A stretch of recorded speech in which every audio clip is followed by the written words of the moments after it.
लोग जाते हैं तो कहते हैं महाराज लो भगवान का प्रसाद ले लो। तो भगवान का प्रसाद तो लेना चाहिए, लेकिन भगवान की पूजा करने वाला और वो प्रसाद देने वाला व्यक्ति कितना पवित्र है और उसका आचरण कितना पवित्र है। अगर तुमसे श्रेष्ठ उसका आचरण है तब तो वो प्रसाद लो, और अगर उसका आचरण तुमसे श्रेष्ठ नहीं है तो उसका प्रसाद मत लो। प्रसाद को केवल प्रणाम करो, ये शास्त्र कहता है। अब प्रसाद के नाम पर कुछ भी कोई दे तो प्रसाद थोड़ी हो जाए। एक बार कहीं मैं कथा करने गया था, 20 वर्ष पहले की बात है। गोरखपुर के पास में कोई जगह थी, नौतनवा जगह है। तो वहां पर जिस धर्मशाला में हम रुके थे उसी धर्मशाला में शाम को निरंकारी संप्रदाय वालों का सत्संग होता था। तो निरंकारी संप्रदाय वालों ने शाम को सत्संग किया और उनका सत्संग जब समाप्त हो रहा था उसी समय मैं ऊपर से नीचे उतरा और जा रहा था मंच पर, जहां कार्यक्रम था रात में 7 बजे 6 बजे। तो वो लोग आपस में कुछ प्रसाद वसाद बांट रहे थे। तो प्रसाद क्या बांट रहे थे कि एक टोकरी में पार्ले जी बिस्कुट रखकर वही बिस्कुट का प्रसाद बट रहा था, पार्ले जी बिस्कुट। तो हमको भी देने लगे। तो हमने कहा ये क्या है? बोले महाराज प्रसाद है। हमने कहा प्रसाद तो है, लेकिन ये प्रसाद आप रखो, ये प्रसाद हम नहीं लेते। बोले महाराज आप संत होकर के प्रसाद नहीं लेते हैं। हमने कहा हम प्रसाद ही पाते हैं भगवान का, प्रसाद के अलावा कुछ पाते ही नहीं। हम साधुओं की और वैष्णवों की ये परंपरा है कि जो कुछ हम ग्रहण करते हैं सब प्रसाद ही होता। कपड़ा भी पहनते हैं तो वो प्रसाद होता है, हम जल भी पीते हैं तो वो प्रसाद होता है। बोले प्रसाद क्या है? बोले भगवान को अर्पित कर दिया जाए तो वो प्रसाद होता है। तुम ही निवेदित भोजन करही प्रभु प्रसाद पटभूषण धरही। गोस्वामी जी महाराज कहते हैं कि तुम ही निवेदित भोजन करही प्रभु प्रसाद पटभूषण धरही। भगवान को जो अर्पित कर दो वो फिर प्रसाद हो जाए, फिर उसे धारण करो। तो महात्मा लोग तो यही करते हैं। हमने कहा हम तो सब प्रसाद ही लेते हैं। बोले तो ये भी प्रसाद है। हमने कहा थोड़ा उस समय अवस्था भी हमारी कम थी, 20 वर्ष पहले की बात, तो कुछ चंचलता भी थी जीवन में। तर्क करने के लिए कहीं भिड़ जाना, किसी से कुछ चर्चा कर लेना। तो हम रुक गए और हमने कहा कि एक बात बताओ, आप लोग तो निरंकारी हो। बोले हाँ हम तो निरंकारी उपासना करते हैं। हम कहे निरंकारी का मतलब निराकार ब्रह्म की उपासना करने वाले।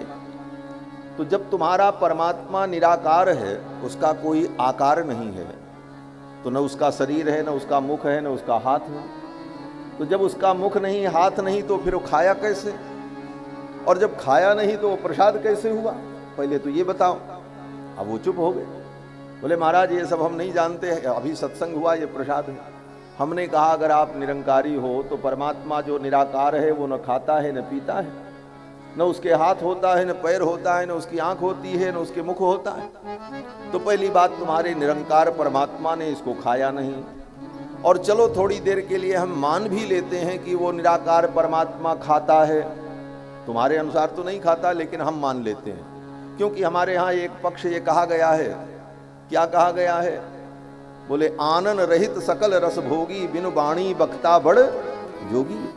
बिनु पग चलई सुनई बिनु काना कर बिनु कर्म करई विदिनाना। आनन रहित सकल रस भोगी बिनु बाणी बख्ता बड़ जोगी। जेहि इमि गावहि वेद बुध जाहि धरई मुनि ध्यान। सोई दशरथ सुत भगत हित कौशल पति भगवान। हमारे ही भगवान उस रूप में निराकार रहते हैं। तो उस सिद्धांत में तो भगवान को भोग लग सकता है, भगवान खाते हैं, लेकिन तुम्हारे सिद्धांत में तो भगवान को भोग भी नहीं लग सकता। और अगर तुम्हारा निराकार परमात्मा खाता भी है, हम मान लें, तो परमात्मा क्या खाते हैं, परमात्मा को क्या समर्पण किया जाएगा, इसकी भी विधि है। भगवान बिस्कुट नहीं खाते, भगवान चाउमीन और बर्गर नहीं खाते। कुछ भी आप भोग लगा दो वो प्रसाद हो जाएगा। प्रसाद की भी एक मर्यादा है, भगवान को क्या भोग लगेगा, क्या समर्पित किया जाएगा। कोई चीज गंदी भी चीज ला करके आप भगवान को अर्पित कर दो तो प्रसाद थोड़ी हो जाए। तो प्रसाद के नाम पर कुछ भी खा लेना यह भी धर्म नहीं। प्रसाद की मर्यादा कैसी है, बनाने वाला कैसा है, वह प्रसाद भगवान को भोग लगने योग्य है कि नहीं है, और विधि पूर्वक भगवान को भोग लगा है कि नहीं लगा है, इन सारे विषयों पर विचार करने के बाद तब प्रसाद ग्रहण करना चाहिए। उसके देवता भी उसी आचरण और उसी वस्तु से तृप्त होते हैं। जदन्नः पुरुषो भवति तदन्नास्तस्य देवता। तो राम जी ने कहा अब इस समय हम वनवासी हैं, हमारा यही धर्म है, इसलिए इन फलों के द्वारा हम आपकी पूजा कर रहे हैं और आपको पिंडदान कर रहे हैं। तो जो व्यक्ति जैसा होता है उसके देवता भी वैसे ही होते हैं। वो जो खाता है, जो ग्रहण करता है, उसके देवता वही ग्रहण करते हैं। भगवान ने कहा ये हमारे देवता हैं गिरिराज गोवर्धन, इसलिए मेरे समान हैं।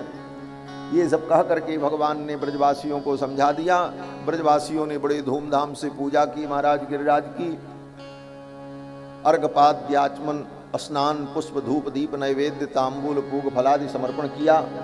षोडशोपचार पूजा की, और षोडशोपचार पूजा करने के बाद अनेक प्रकार के व्यंजन भगवान को भोग लगाए, और फिर सब ने मिलकर के गोवर्धन महाराज की परिक्रमा लगाई। पूजा करने के बाद परिक्रमा का महत्व होता है। परिक्रमा करने पर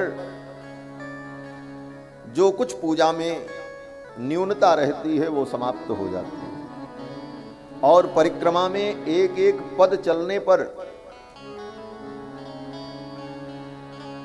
व्यक्ति के पाप नष्ट हो जाते हैं और वो परम पवित्र हो जाता है। यानि कानि च पापानि जन्मांतर कृतानि च तानि सर्वाणि नश्यन्ति प्रदक्षिणाम पदे पदे। जन्म जन्मांतर के जो पाप हैं परिक्रमा करने पर पदे पदे एक एक पैर व्यक्ति बढ़ाता है तो उसका पाप नष्ट हो जाता है।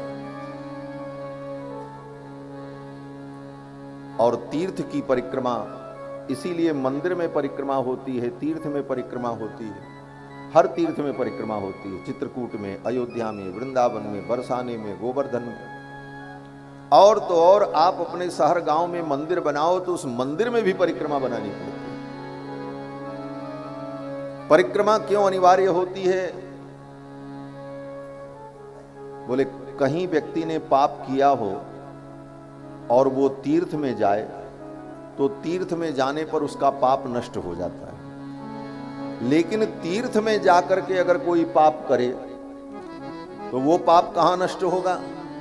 तो शास्त्र कहता है कि अगर तीर्थ में जाकर के आपने पाप किया तो उस तीर्थ की जब परिक्रमा करोगे तब वो पाप नष्ट होगा।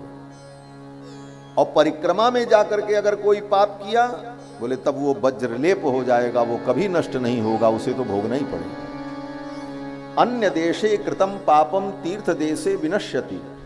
आपने कहीं पर पाप किया, आपसे गलती हुई, अपराध हुआ, लेकिन तीर्थ में आए, दर्शन किया तो आपका पाप नष्ट हो गया। लेकिन तीर्थ में आकर के भी पाप किया, इसीलिए तीर्थ में बड़ी सावधानी से रहना चाहिए। तीर्थ में झूठ नहीं बोलना, तीर्थ में किसी दूसरे का धन नहीं खाना, तीर्थ में किसी के धन और वस्तु का हरण नहीं करना, तीर्थ में रह करके आचार विचार से रहना, तीर्थ में रह करके भोगादि से मुक्त रहना। इस प्रकार से तीर्थ में व्यक्ति जब पवित्रता से रहता है तब तीर्थ का फल प्राप्त होता है। और तीर्थ में भी जाकर के जैसे हम सब जगह रहते हैं ऐसे ही रहें तो तीर्थ में भी जाने का कोई फल नहीं होता। अन्य देशे कृतम पापम तीर्थ देशे विनश्यति, और तीर्थ क्षेत्रे कृतम पापम प्रदक्षिणायाम विनश्यति। लेकिन अब मानव का स्वभाव है, मानव ने जो स्वभाव बना रखा है उस स्वभाव के कारण तीर्थ में जाने पर भी अगर कोई अपराध हो जाए, किसी कारण से आपने किसी का अपमान कर दिया, किसी के साथ दुर्व्यवहार किया, ये सब पाप की कोटि में आ जाएगा। तो तीर्थ में जाने पर अगर कोई पाप बन गया, न चाह करके भी पाप हो गया, कोई अपराध बन गया, तो आप क्या करें? बोले तब उस तीर्थ की परिक्रमा करो तो वो पाप नष्ट होगा। इसीलिए तीर्थ में जाए तो तीर्थ की परिक्रमा जरूर करनी चाहिए। लेकिन परिक्रमा में भी अगर कोई पाप आपसे हुआ बोले तब वो वज्रलेप हो जाता है। इसीलिए मंदिर में भी परिक्रमा बनाई जाती है, क्योंकि मंदिर क्या है? बोले तीर्थ है। मंदिर तीर्थ होता है, वहां भगवान विराजते हैं और वहां जाकर के कोई अपराध नहीं करना चाहिए। और मंदिर में मंदिर में भगवान का दर्शन होता है, साक्षात भगवान मंदिर में विराजते हैं, लेकिन भगवान बोलते नहीं, भगवान हंसते नहीं, भगवान तुमसे कोई बात नहीं करते, वो मूर्ति के रूप में बैठे रहते हैं। क्यों? बोले शास्त्र में लिखा है कि मंदिर में जाने पर 32 प्रकार के अपराध होते हैं और उन अपराधों से व्यक्ति बच जाए तो मंदिर में विराजमान भगवान भी मुस्कुराते हैं और बातें करते हैं और तुम्हारे दुख को श्रवण करते हैं। लेकिन उन अपराधों से व्यक्ति बचे तब।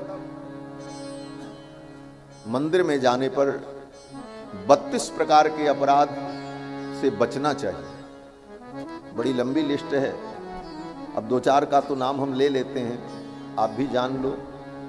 मंदिर में जाए तो कभी नील लगा हुआ कपड़ा पहन करके नहीं जाना चाहिए। जैसे सफेद कपड़े में लोग नील लगाते हैं ना, नील और टीनो पाल चमकने के लिए। लेकिन नील लगा हुआ कपड़ा पहन करके कोई मंदिर में जाए तो भगवान को महान कष्ट होता है। नील का बड़ा निषेध है। नील लगे हुए कपड़े को पहन करके कोई पूजा पाठ करे तो उसका पूजा पाठ सब व्यर्थ हो जाता है। नील की खेती जिस खेत में हो, उस खेत में अगर व्यक्ति चला जाए तो आने के बाद स्नान करना पड़ता है। ये सब आपस्तंभ स्मृति में, याज्ञवल्क्य स्मृति में ऋषि मुनियों ने लिखा है, आचार्यों ने लिखा है। तो मंदिर में जाए तो नील लगा हुआ वस्त्र पहन करके नहीं जाना चाहिए। मंदिर में जाए तो छाता लगा करके नहीं जाना चाहिए। और जगह तो आप छाता लगा करके जाओ, लेकिन मंदिर में छाता लगा करके नहीं जाना चाहिए सिर पर। क्यों? बोले छत्र साम्राज्य का प्रतीक होता है और मंदिर में भगवान अखिल कोटि ब्रह्मांड नायक विराजमान हैं, उनके सिर के अतिरिक्त किसी के सिर पर छत्र नहीं होना चाहिए। इसलिए मंदिर में छाता लगा करके नहीं जाना चाहिए। मंदिर में कंबल ओढ़ कर नहीं जाना चाहिए। मंदिर में जाने के लिए हम मंदिर में ही जाएंगे इस उद्देश्य से जाना चाहिए, दूसरा उद्देश्य नहीं होना चाहिए। लोग कहते हैं चलो बाजार चल रहे हैं सब्जी लेने, उधर से दर्शन भी करके आ जाएंगे। बोले वो तुम्हारा दर्शन बेकार है, क्योंकि तुम्हारा उद्देश्य सब्जी लेना था, मंदिर जाना नहीं था। मंदिर जाए तो फिर दूसरा कोई उद्देश्य नहीं होना चाहिए, केवल भगवान के लिए हमें जाना है। मंदिर में जाए तो भगवान के सामने किसी की प्रशंसा नहीं करनी चाहिए। वो बड़े अच्छे हैं, आइए आइए आप तो बड़े अच्छे हैं, भगवान जा रहे हैं। राजनैतिक लोग धर्म के भी नियामक बनने का प्रयास कर रहे हैं और उसका परिणाम कि धार्मिक व्यवस्थाएं छिन्न भिन्न हो जाती हैं। तो मंदिर में भी इसीलिए परिक्रमा बनाई जाती है कि मंदिर में अगर हम गए और हमसे कोई गलती हो गई तो परिक्रमा कर लें तो भगवान उसको क्षमा कर देंगे। इसीलिए मंदिर में भी परिक्रमा का निर्माण किया जाता है। तो किसी भी तीर्थ में जाओ तो वहां परिक्रमा करनी चाहिए। गोप ग्वाल वालों ने गोवर्धन महाराज की पूजा की और फिर परिक्रमा किया। इस बात को कहने के लिए इतनी बात कहनी पड़ी, 15 मिनट तो इसी में चला गया, ऐसे ही समय बीत जाता है। लेकिन जितनी बातें हैं वो महत्वपूर्ण हैं। उन बातों में कोई बात ऐसी नहीं है जो फालतू की बात, महत्वपूर्ण बात है। तो तीर्थ में जाए तो परिक्रमा करनी चाहिए। भगवान श्याम सुंदर ने कहा यहाँ गोवर्धन में आए, पूजा किया, आप गोवर्धन महाराज की परिक्रमा लगाओ। फिर तो सभी गोप ग्वाल वालों ने गोवर्धन महाराज की परिक्रमा लगाई और गोवर्धन महाराज का कीर्तन किया। क्या कीर्तन किया? बोले गोवर्धन महाराज के स्वरूप का वर्णन किया। हे गोवर्धन महाराज, आपके मस्तक पर कितना सुंदर मुकुट विराज रहा है, आपके गले में कितना सुंदर कंठाहार है, आपके ऊपर भक्त लोग कितने प्रेम से दूध की धार चढ़ाते हैं, कोई पान चढ़ाता है, कोई पुष्प चढ़ाता है। ये सब कहते हुए उन ब्रज के गोप ग्वाल वालों ने भगवान का, गिरिराज महाराज का कीर्तन करते हुए गोवर्धन की परिक्रमा की। श्री गोवर्धन महाराज महाराज तेरे माथे मुकुट विराजित हो। श्री गोवर्धन महाराज महाराज तेरे माथे मुकुट विराजित हो। श्री गोवर्धन महाराज महाराज तेरे माथे मुकुट विराजित हो। श्री गोवर्धन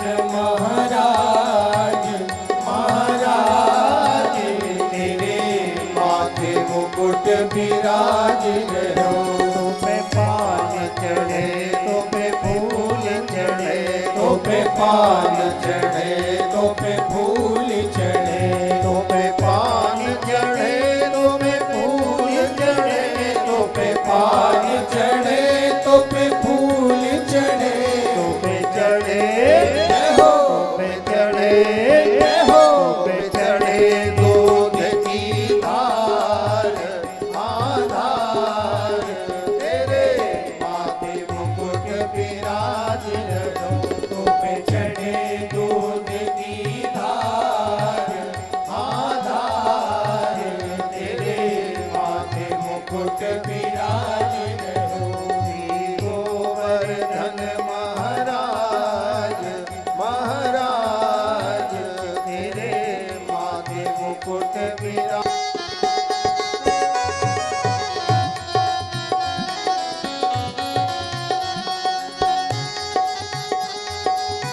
जय हो।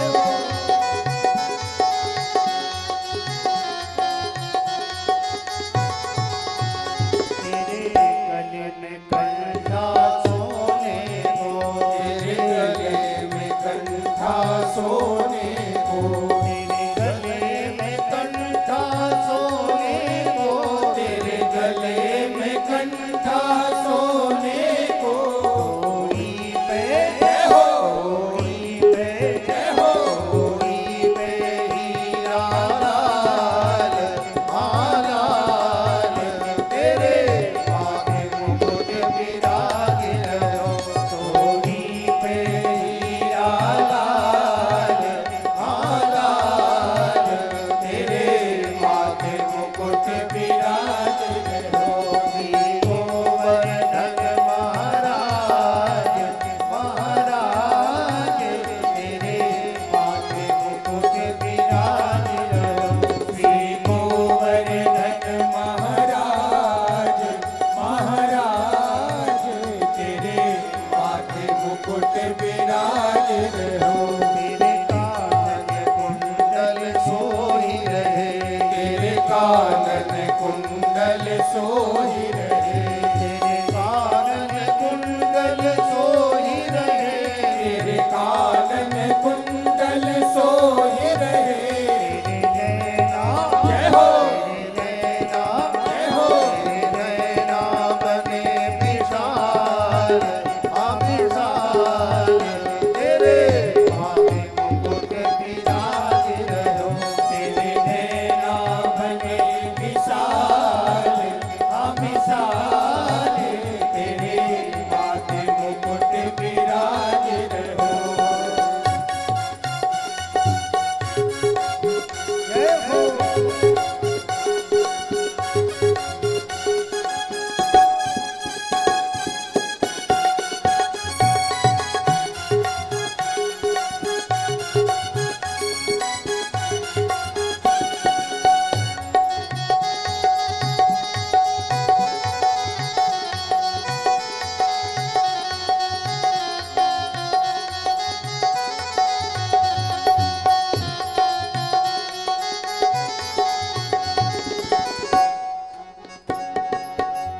तेरी सात कोस की परिक्रमा, तेरी सात कोस की परिक्रमा, तेरी सात कोस की परिक्रमा, तेरी सात कोस की परिक्रमा।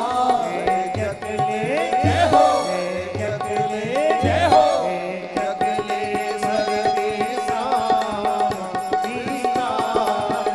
तेरे माथे मुकुट विराज रहो। जगले सर्वेशा तेरे माथे मुकुट विराज रहो। गोवर्धन महाराज महाराज, तेरे माथे मुकुट विराज रहो। श्री गोवर्धन महाराज महाराज, तेरे माथे मुकुट विराज रहो। श्री गोवर्धन महाराज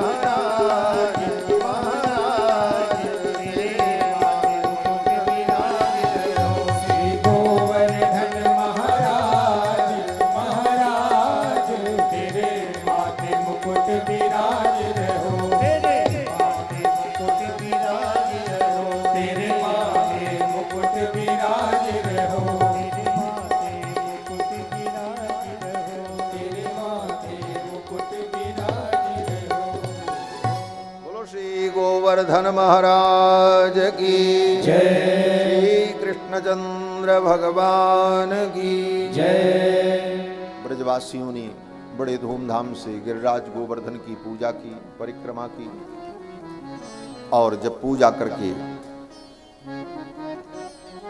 अपने अपने घर के लिए चले, इधर देवराज इंद्र को पता चला कि ब्रजवासियों ने मेरी पूजा बंद कर दी। इंद्र को क्रोध आ गया। इंद्रस्तदात्मनः पूजाम विज्ञाय विहताम नृप गोपेभ्य कृष्णनाथेभ्यो नंदादिभ्यश्चुकोपसः। नंदादि गोपों के ऊपर इंद्र ने क्रोध किया और देवराज इंद्र ने सांवर्तक नाम की मेघमालाओं को बुलाया और कहा, ऐसी वर्षा करो कि पूरा ब्रजमंडल नष्ट हो जाए। इन ब्रजवासियों ने मेरा अनादर किया, मेरी पूजा नहीं की। इंद्र की आज्ञा मानकर सांवर्तक नाम के मेघ आए, बादल आए, चारों तरफ अंधकार छा गया और देखते देखते भयंकर वर्षा प्रारंभ हुई। अब तो उस वर्षा में सब भीग गए और वर्षा की धारा इतनी मोटी थी कि शिरस्सुताश्च कायेन,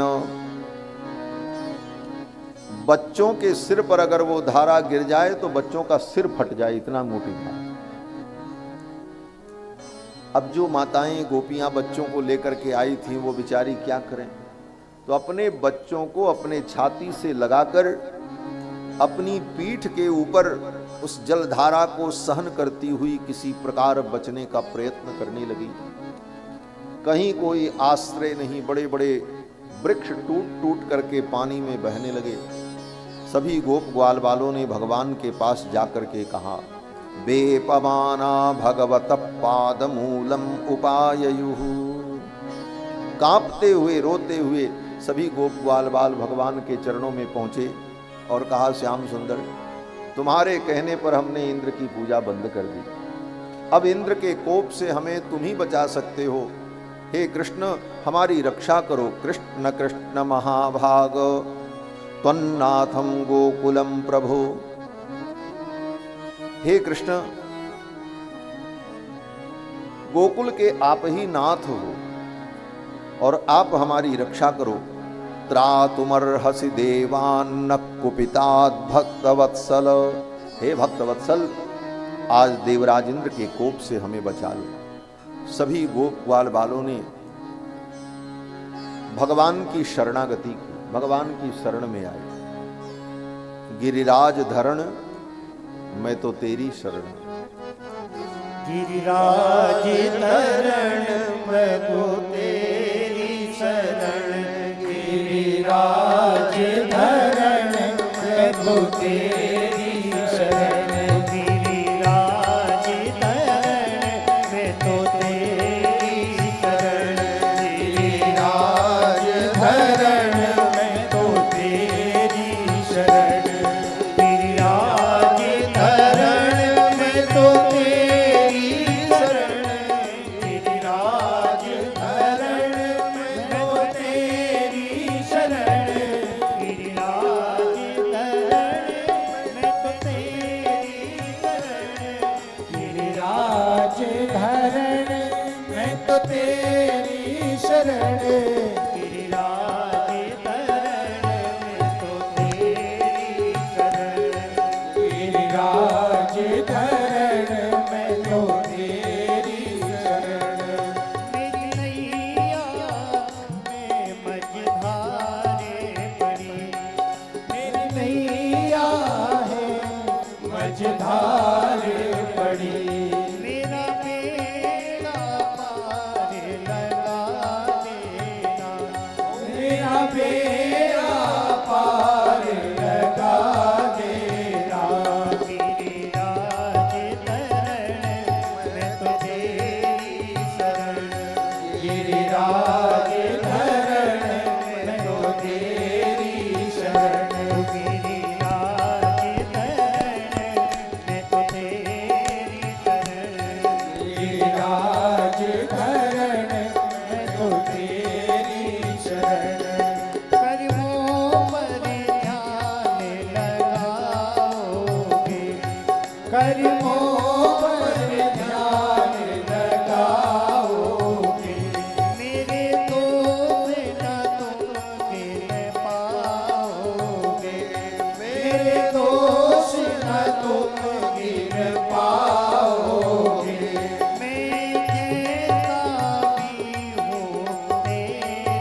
चारों ओर अंधेरा है।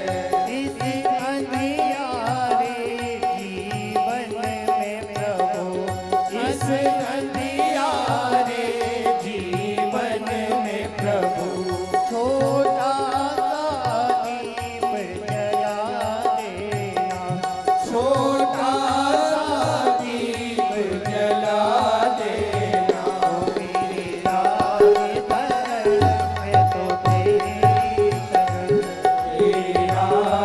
धर्म में तो तेरी शरण, तेरी राज धरण में तो तेरी शरण। मेरे राज धर्म में तो तेरी शरण। तेरी राज धरण में तो तेरी शरण। ओ मेरे राज धर्म में तो तेरी शरण। तेरी राज धरण में तो तेरी शरण। मेरी राज धर्म में तो तेरी शरण। तेरी राज धरण में तो तेरी शरण। मेरे राज धर्म में तो तेरी शरण। तेरी राज धरण में तो तेरी शरण। मेरे राज धर्म में तो तेरी शरण। तेरी राज धरण में तो तेरी शरण। मेरे राज धर्म में तो तेरी शरण। तेरी राज धरण में तो तेरी शरण। बोलो श्री गिरिराज महाराज की जय। जय श्री राधे श्याम। सभी भक्तों ने भगवान श्री कृष्णचंद्र के चरणों में प्रार्थना की। कृष्ण कृष्ण महाभाग त्वन्नाथम गोकुलम प्रभो त्रातुमर्हस देवान्न कुपितात् भक्तवत्सल। भगवान ने कहा चिंता मत करो, आओ। हम सब ने गोवर्धन महाराज की पूजा की है। इस गोवर्धन पर्वत को ही मैं छत्र के समान उठा लेता हूं और इसी की छाया में तुम सब आ जाओ। और ये कहते हुए भगवान ने इत्युक्तेनैव हस्तेन, ये कहते हुए भगवान ने एकेन हस्तेन, एक हाथ से, वो भी बाएं हाथ से, ठाकुर जी ने कृत्वा गोवर्धनाचलम, भगवान श्याम सुंदर कृष्णचंद्र ने 7 वर्ष के कन्हैया कृष्ण ने 7 कोस लंबे चौड़े गोवर्धन पर्वत को अपनी कनिष्ठिका उंगली के ऊपर ऐसे उठाया और उठा करके ऐसे धारण कर लिया। दधार लीलया कृष्णश्छत्राकमिव बालकः। और पर्वत को भगवान ने जब उखाड़ लिया तो नीचे बहुत बड़ा गड्ढा बन गया। जड़ से पर्वत को उखाड़ करके भगवान ने अपनी कनिष्ठिका उंगली पर धारण किया। नीचे बहुत बड़ा गड्ढा बन गया तो भगवान ने कहा इसी गड्ढे में सब उतर जाओ। यथोपजोषम विशत गिरि गर्तम सगोधनाः।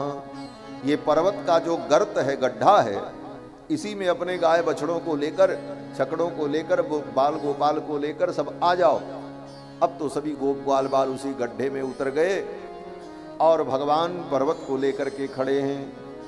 बोलो श्री गिरिधरण भगवान की जय। भगवान जब पर्वत को धारण किए, सबने देखा इतने बड़े पर्वत को कन्हैया ने अकेले उठा रखा है।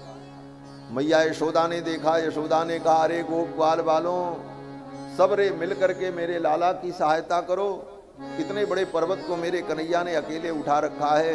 मेरे लाला की कलाई बड़ी कोमल है, कहीं मुरक न जाए। मैया ने कहा सब लोग मिल करके मेरे लाला का सहयोग करो।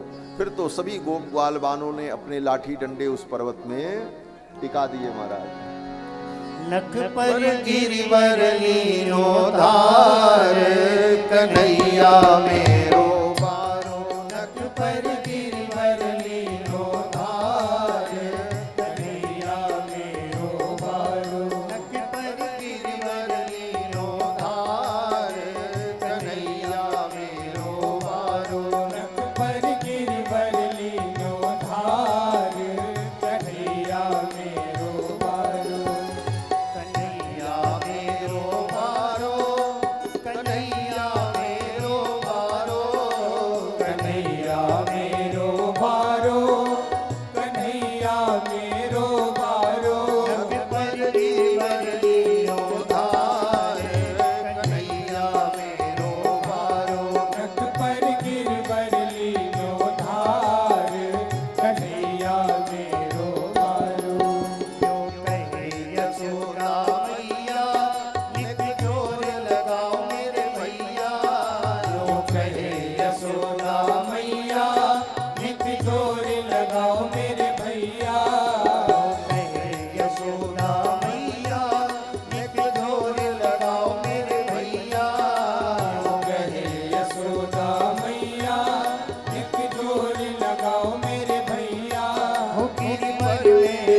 जाए अखि भैया राधा की नरम कलैया कहीं मुरक न जाए अखि भैया राधा की नरम कलैया कहीं मुरक न जाए अखि भैया ऐसे लो हार कन्हैया मेरो हार कैसे झेले लो हार कन्हैया मेरो हार लख पर गिरवर लीलो धार कन्हैया मेरो हार नख पर गिरवर लीनो धार कन्हैया मेरो बारो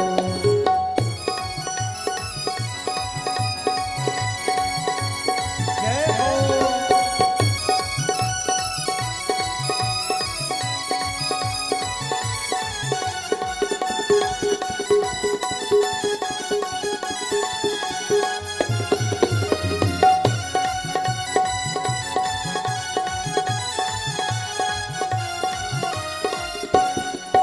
जब भूप इंद्र ने कीनो गज गोवर्धन कर लीनो जब कोप इंद्र ने कीनो गज गोवर्धन कर लीनो भूप इंद्र ने कीनो गज गोवर्धन कर लीनो जब कोप इंद्र ने कीनो गज गोवर्धन कर लीनो बादल बरस बरस गए हार कन्हैया मेरो हार बादल बरस बरस गए हार कन्हैया मेरो बारो लख पर गिरवर लीलो धार कन्हैया मेरो हार नख पर गिरवर लीनो धार कन्हैया मेरो बारो जो कहे पूछली मारो लठिया को दियो सहारो यो कहे पूछली मारो लठिया को दियो सहारो जो कहे पूछली मारो लठिया को दियो सहारो यो कहे पूछली मारो लठिया को दियो सहारो मन भजले कृष्ण मुरारे कन्हैया मेरो हार रे मन भजले कृष्ण मुरारे कन्हैया मेरो बारो लख पर गिरवर लीलो धार कन्हैया मेरो हार नख पर गिरवर लीनो धार कन्हैया मेरो बारो कन्हैया मेरो हारो कन्हैया मेरो हारो कन्हैया मेरो बारो कन्हैया मेरो बारो कन्हैया मेरो हारो कन्हैया मेरो हारो कन्हैया मेरो बारो कन्हैया मेरो बारो पर गिरवर लीलो धार कन्हैया मेरो हारो नख पर गिरवर लीनो धार कन्हैया मेरो बारो कन्हैया मेरो हारो कन्हैया मेरो बारो कन्हैया मेरो हारो कन्हैया मेरो बारो बोलो श्री बालकृष्ण लाल की जय गोवर्धन धरण भगवान की जय जय जय श्री राधे भगवान ने 7 कोस लंबे चौड़े गोवर्धन को अपनी कनिष्ठिका उंगली पर धारण कर लिया। सभी गोप ग्वाल बाल पर्वत की छाया में आ गए। 7 दिनों तक देवराज इंद्र ने वर्षा की और 7 दिन 7 रात्रि भगवान पर्वत को धारण किए गए। और उस समय जितने गोप ग्वाल बाल थे सबको भगवान के मुखारविंद का ही दर्शन हो रहा था। ये विशेषता थी। आप सोचो कि भगवान, कोई व्यक्ति अगर ऐसे खड़ा है तो सामने वाले को तो मुख का दर्शन होगा, जो पीछे हैं अगल बगल हैं उनको तो पीठ का दर्शन होगा। लेकिन जिस समय भगवान ने गोवर्धन पर्वत को धारण किया उस समय भगवान सर्वतोमुख, सर्वतोमुख मतलब जिधर से कोई देखे तो भगवान के मुख का ही दर्शन होता है। कारण भगवान की रूप माधुरी को देख करके सभी भक्त उस आनंद में डूबे रहेंगे और 7 दिन बीत जाएगा, किसी को पता ही नहीं चलेगा। और किसी को पता नहीं चला, किसी को ये सब विचार करने का अवसर नहीं हुआ कि इतना बड़ा पर्वत कन्हैया ने कैसे उठाया और लिए खड़े हैं, इतना समय बीत गया, अब क्या होगा, ये सब सोचने का अवसर किसी को न मिला। सब गोविंद का मुखारविंद देखकर परमानंद में डूबे रहे और 7 दिनों तक भगवान गोविंद ने पर्वत को अपने कनिष्ठिका उंगली पर धारण किया। 7 दिन बीत गए, इंद्र ने वर्षा बंद कर दी। फिर तो भगवान ने पर्वत को यथास्थान रख दिया। भगवान अपि तम शैलम स्वस्थाने पूर्ववत प्रभु, जिस स्थान से उस पर्वत को उठाया था उसी स्थान पर उसी प्रकार से पश्यताम सर्वभूतानाम स्थापयामास लीलया, लीला पूर्वक भगवान ने उसको स्थापित कर दिया वहीं पर, एक सूत इधर उधर नहीं।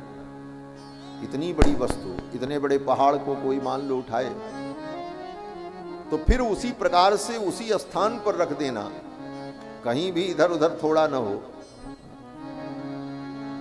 ये बड़ा कठिन है। इसीलिए सुखदेव जी कहते हैं कि ये कौन है, कहते हैं भगवान अपि तम शैलम, ये भगवान की लीला है।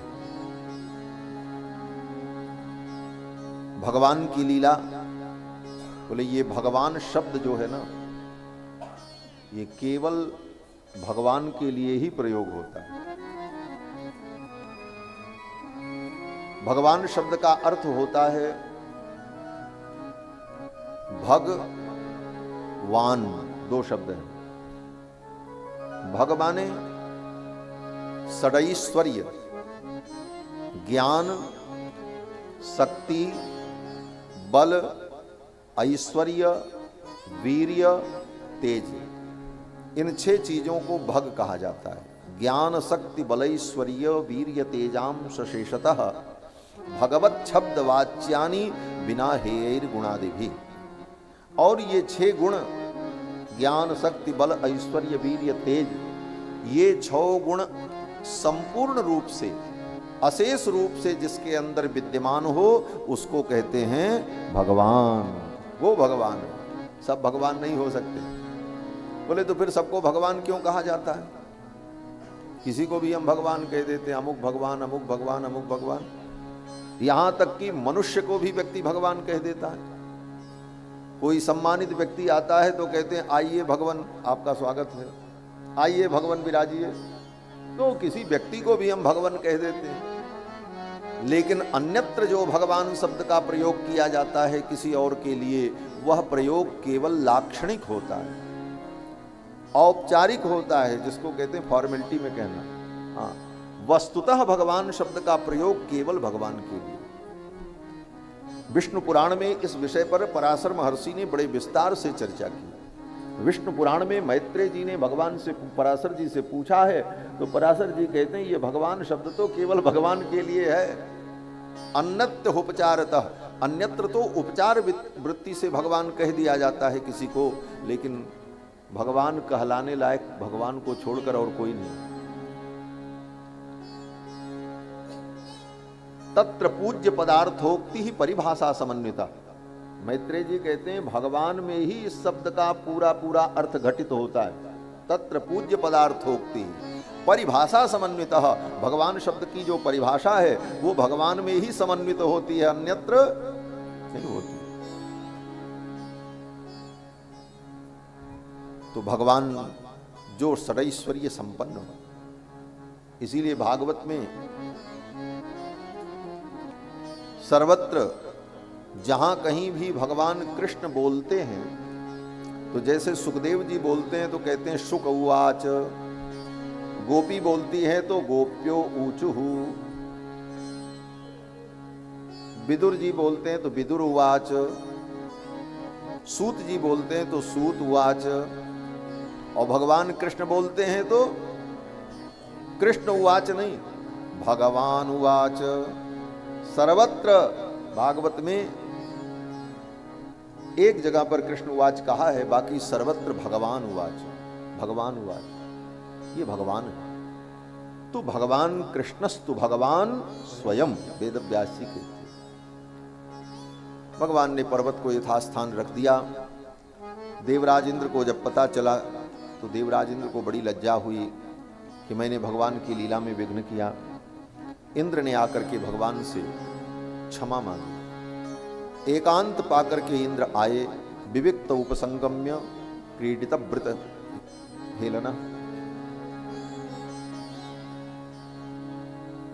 एकांत में आकर के देवराज इंद्र ने भगवान की स्तुति की और अपना किरीट मुकुट भगवान के चरणों में स्पर्श कराया। किरीटे नारक वर्चसा। और इंद्र ने कहा कि हे भगवान, आप हमें क्षमा कर दें। नमस्तुभ्यं भगवते पुरुषाय महात्मने वासुदेवाय कृष्णाय सात्वतां पतये नमः। इंद्र ने भगवान की स्तुति की। भगवान ने इंद्र को कहा कि देखो, जब कोई व्यक्ति अपने पद प्रतिष्ठा के अभिमान में मुझे भूल जाता है, मेरी अवहेलना करता है, तो फिर मैं उसे उसके पद और अभिमान से च्युत कर देता हूं। उसके अभिमान को मिटाने के लिए मैं ऐसी लीला करता हूं। और हे इंद्र, इसको तुम मेरा अनुग्रह समझो। मैं जिस पर अनुग्रह करना चाहता हूं उसके अभिमान को मैं मिटा देता हूं। जीवन में अगर तुम्हारा अभिमान मिट रहा है तो दुखी मत होना, समझ लेना भगवान तुम पर अनुग्रह कर रहे हैं। क्यों बोले? अभी भगवान अनुग्रह करके तुम्हारे अभिमान को मिटा दे रहे हैं, नहीं तो समय आने पर वही अभिमान तुम्हारे लिए दुख का कारण बन जाएगा। भगवान कहते हैं, माम ऐश्वर्य श्रीमदांधो दंडपाणिम न पश्यति। मुझ दंडपाणी परमात्मा को व्यक्ति स्त्री के मद में, धन के मद में, पद के मद में जब नहीं देखता है, अनदेखी करता है, तो भगवान कहते हैं, तम भ्रंशयामि संपद्भ्यो यस्य चेच्छाम अनुग्रहम। जिस पर मैं अनुग्रह करना चाहता हूं फिर उसके अभिमान को मैं मिटा देता हूं। इंद्र, मैंने तुम्हारे ऊपर अनुग्रह किया है। इंद्र ने कहा, प्रभु आपने बड़ी कृपा की मेरे ऊपर। उसी समय स्वर्ग से कामधेनु आई। सुरभि के दुग्ध से देवराज इंद्र ने भगवान का अभिषेक किया और इस लीला के माध्यम से भगवान ने इंद्र के मान का मर्दन किया। कालात्मना भगवता शक्र दर्पम जिघांसता। इंद्र के दर्प का दलन करने के लिए ही ये लीला भगवान ने की। इसके बाद कथा आती है कि भगवान ने वरुण लोक जाकर अपने पिता को वरुण पास से मुक्त कराया। एक दिन एकादशी का व्रत किया था नंद बाबा ने, रात्रि में जागरण किया और सवेरे जमुना में स्नान करने जाना था, लेकिन समय का ठीक ठीक परिज्ञान न रहा। रात्रि के 2 बजे ही नंद बाबा को लगा कि सवेरा हो गया, चलो जमुना स्नान करके आते हैं। रात के 2 बजे ही जमुना में स्नान करने चले गए। और जब जमुना में स्नान करने गए तो आसुरी वेला में, रात्रि के 2 बजे आसुरी वेला होती है। अर्धरात्रि में असुर लोग जल में स्नान करते हैं, देवता स्नान नहीं करते। और उस समय आसुरी वेला में नंद बाबा जमुना में स्नान करने गए।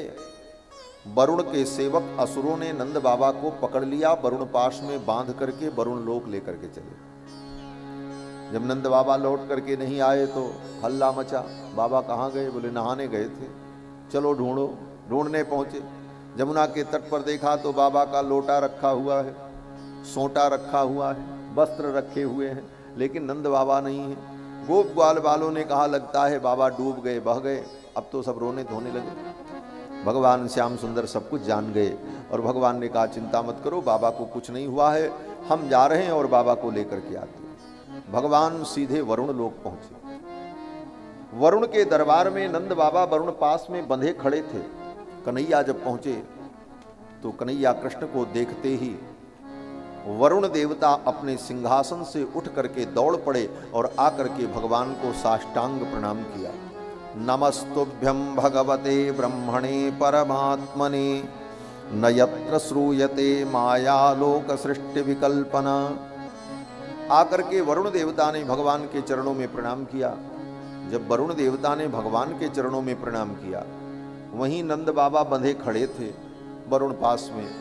ये देख करके नंद बाबा की छाती चौड़ी हो गई। मेरे छोरे का ये प्रभाव है, ये देवता भी मेरे छोरे को दंडोत कर रहे हैं। आहा, आप क्या चिंता है, मेरा कृष्ण आ गया। नंद बाबा का भय समाप्त हो गया, नंद बाबा निश्चिंत हो गए। अब मेरा कृष्ण आ गया है, अब क्या चिंता है।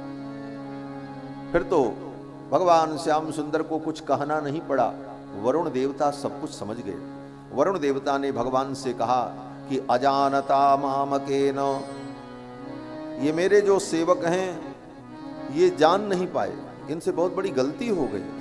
अजानता मामकेन मूढ़ेना कार्यवेदिना, ये मेरे सेवक बड़े मूर्ख हैं। हाँ, इन्होंने बहुत बड़ी गलती कर दी। आनीतो यम तव पिता तद्भवान छन्तुमर्हति, आपके पिता को पकड़ करके ले आए। जो जगत पिता है उस जगत पिता के पिता को पकड़ लिया। इतना बड़ा अपराध किया मेरे सेवकों ने। आनीतो यम तव पिता तद्भवान छन्तुमर्हसि, इसलिए हे भगवान आप हमको क्षमा कर दें। वरुण देवता ने क्षमा मांगी और फिर बहुत सारा उपहार दिया। नंद बाबा को पाश मुक्त किया। नंद बाबा को लेकर के भगवान वृंदावन आ गए। लोगों ने पूछा बाबा से, बाबा कहाँ गए थे? भंडारा खाने चले गए थे। नंद बाबा ने सारी घटना बताई।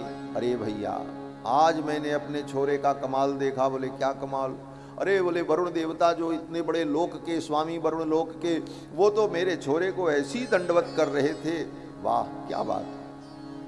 अब जब सारा वृत्तांत बताया नंद बाबा ने, तो गोप ग्वाल बाल भी बड़े प्रसन्न हुए। मेरे कृष्ण की ये महिमा है, मेरे कृष्ण का ऐश्वर्य समस्त लोकों में है। फिर तो गोप ग्वाल बालों ने कन्हैया से कहा, कन्हैया जब तेरे नौकर चाकर, ये वरुण इंद्र कुबेर, ये सब तेरे नौकर चाकर, इनका लोक इतना दिव्य और इतना विशाल है, तो कृष्ण तुम्हारा लोक, तुम्हारा वैकुंठ कितना दिव्य होगा। भगवान श्याम सुंदर ने कहा हाँ दिव्य है। सखाओं ने कहा तो हमको भी दिखाओ। सखाओं ने कहा हमको भी अपने वैकुंठ का दर्शन कराओ। भगवान ने कहा अच्छा आंखें बंद करो। इति समचिंत्य भगवान महाकारुणिको हरिः। सखाओं ने अपने नेत्रों को बंद किया और भगवान ने अपने संकल्प से उन सखाओं को सीधे वैकुंठ में पहुंचा। सखाओं ने आंख खोली तो अपने आप को देखा वैकुंठ में। वैकुंठ की बड़ी बड़ी प्राचीर, बड़ी बड़ी परिखाएं, बड़े बड़े प्रासाद, महामणिमंडप, बड़े बड़े गोपुर, इस प्रकार के वैकुंठ के दिव्य वैभव को जब देखा तो सभी ब्रजवासी बड़े आश्चर्यचकित हुए। कन्हैया ये तेरा वैकुंठ इतना विलक्षण। सुखदेव जी कहते हैं दर्शयामास लोकम स्वम गोपानाम तमसः परम।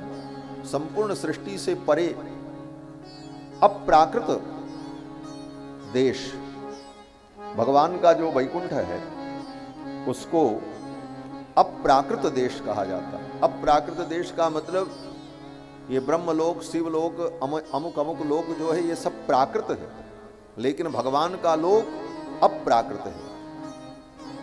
वहां प्रकृति का भी प्रवेश नहीं है और भगवान का जो धाम है वो शुद्ध सत्वमय है और भगवान के संकल्प से वो व्यक्त होता है और भगवान के संकल्प से अव्यक्त हो जाता है। भगवान के संकल्प से भगवान का धाम भगवान जैसा चाहे उस रूप में प्रतीत होता है। सखाओं ने देखा, बड़े आनंदित हुए। तब तक किसी सखा ने कहा कन्हैया ये तेरा वैकुंठ तो बहुत अच्छा है, लेकिन एक बात बताएं। बोले क्या? सखा ने कहा कन्हैया हमारा वृंदावन बहुत अच्छा है, हमको वृंदावन पहुंचा दो। हमारा वृंदावन ही हमारे लिए अच्छा है। क्यों बोले वहां किसी भी गली में घूमे, कहीं जाएं, कोई रोकने वाला नहीं, कोई टोकने वाला नहीं, चाहे खोर में जाएं, चाहे कुंज में जाएं, चाहे जमुना के तट पे जाएं, यहां तो तुम्हारा ऐश्वर्य देख करके हमें भय लगता है। ऐसा ऐश्वर्य। भगवान श्याम सुंदर ने कहा ठीक है। अगले क्षण ही उन सखाओं ने अपने आप को वृंदावन में अनुभव किया। कहते हैं कि उतनी ही देर में भगवान ने सखाओं को बैकुंठ पहुंचाया और बैकुंठ से फिर ले आए। बोले हाँ ये भी संभव है। फिर कहते हैं कि अरे बैकुंठ में जो चला जाए वो लौट करके नहीं आता है। गीता में तो भगवान ने यही कहा, यद गत्वा न निवर्तन्ते तद्धाम परमम मम। जहां जाने के बाद जीव लौट करके आता ही नहीं। यस्तु विज्ञानवान भवति सौमनस्कः सदा शुचिः सच तत्पदमवाप्नोति यस्मात् भूयो न जायते। जहां से जीव को आना ही नहीं पड़ता। तो ये सखा बैकुंठ पहुंचे तो फिर इनको आना पड़ा। कहते हैं कि भगवान ने अपने संकल्प से बैकुंठ का यहीं धरती पर दर्शन करा दिया। वृंदावन में ही अपने बैकुंठ को प्रकट कर दिया अपने संकल्प से भगवान। क्योंकि भगवान का वैकुंठ तो चिन्मय है, वो पराक है। पराक और प्रत्यक, इन दो तत्वों पर विचार किया है वेदांत में। प्रत्यक तत्व उसे कहते हैं प्रतीपम अंचतीति प्रत्यक, अर्थात जीवात्मा और परमात्मा ये दोनों प्रत्यक हैं। इनको प्रत्यक कहा जाता है। प्रत्यक चैतन्य, प्रतीपम अंचतीति। और जो अपने लिए प्रकाशित हो, प्रतीपम अंचतीति प्रत्यक। ये जीवात्मा किसके लिए है? बोले जीवात्मा अपने ही लिए है। जीवात्मा का प्रकाश ज्ञान उसके खुद के लिए है, इसीलिए उसको प्रत्यक कहा जाता है। और भगवान का वैकुंठ और जीवों के अंदर और भगवान के अंदर जो धर्मभूत ज्ञान है उसको पराक कहा जाता। पराक माने परस्मयी अंचतीति पराक, जो दूसरे के लिए प्रकाशित हो। वैकुंठ अपने लिए प्रकाशित नहीं होता, वैकुंठ भगवान के लिए प्रकाशित होता है। वैकुंठ भगवान के भक्तों के लिए प्रकाशित होता है। आत्मा के अंदर जो ज्ञान होता है वह ज्ञान भी बाह्य वस्तुओं के प्रकाश के लिए होता है। तो इस प्रकार से धर्मभूत ज्ञान और त्रिपाद विभूति ये जो है ये पराक है, और भगवान और जीवात्मा ये प्रत्यक है। तो भगवान ने अपने दिव्य वैकुंठ का दर्शन कराया इन सबको। इसके बाद कथा आती है, भगवान ने रासलीला के माध्यम से कामदेव के दर्प का दलन किया। कामदेव को भी बड़ा अभिमान कि मैंने सबको जीत लिया। कामदेव ने सबको तो जीत लिया। रामायण में तुलसीदास जी महाराज वर्णन करते हैं कि जब काम ने अपने प्रचंड रूप को प्रकट किया तो बड़े बड़े ऋषि मुनि महात्मा भी काम के परवश हुए। वे मुनि महात्मा जो सारी दुनिया को ब्रह्ममय देखते थे, जिनकी दृष्टि ब्रह्ममय हो चुकी थी, वे भी काम के परवश हुए। क्या स्थिति हुई गोस्वामी जी एक छंद में वर्णन करते हैं। भय काम बस जोगी तापस पामरन की को कहे। भय काम बस जोगी तापस पामरन की को कहे। भय चराचर नारी मय ब्रह्ममय देखत रहे। देखई चराचर नारी मय ब्रह्ममय देखत रहे। अबला मिलो कहीं पुरुषमय जग पुरुष सब अबलामय। अबला मिलो कहीं पुरुषमय जग पुरुष सब अबलामय। दुई दंड भय ब्रह्मांड भीतर काम कृत कौतुक अयम। दुई दंड भय ब्रह्मांड भीतर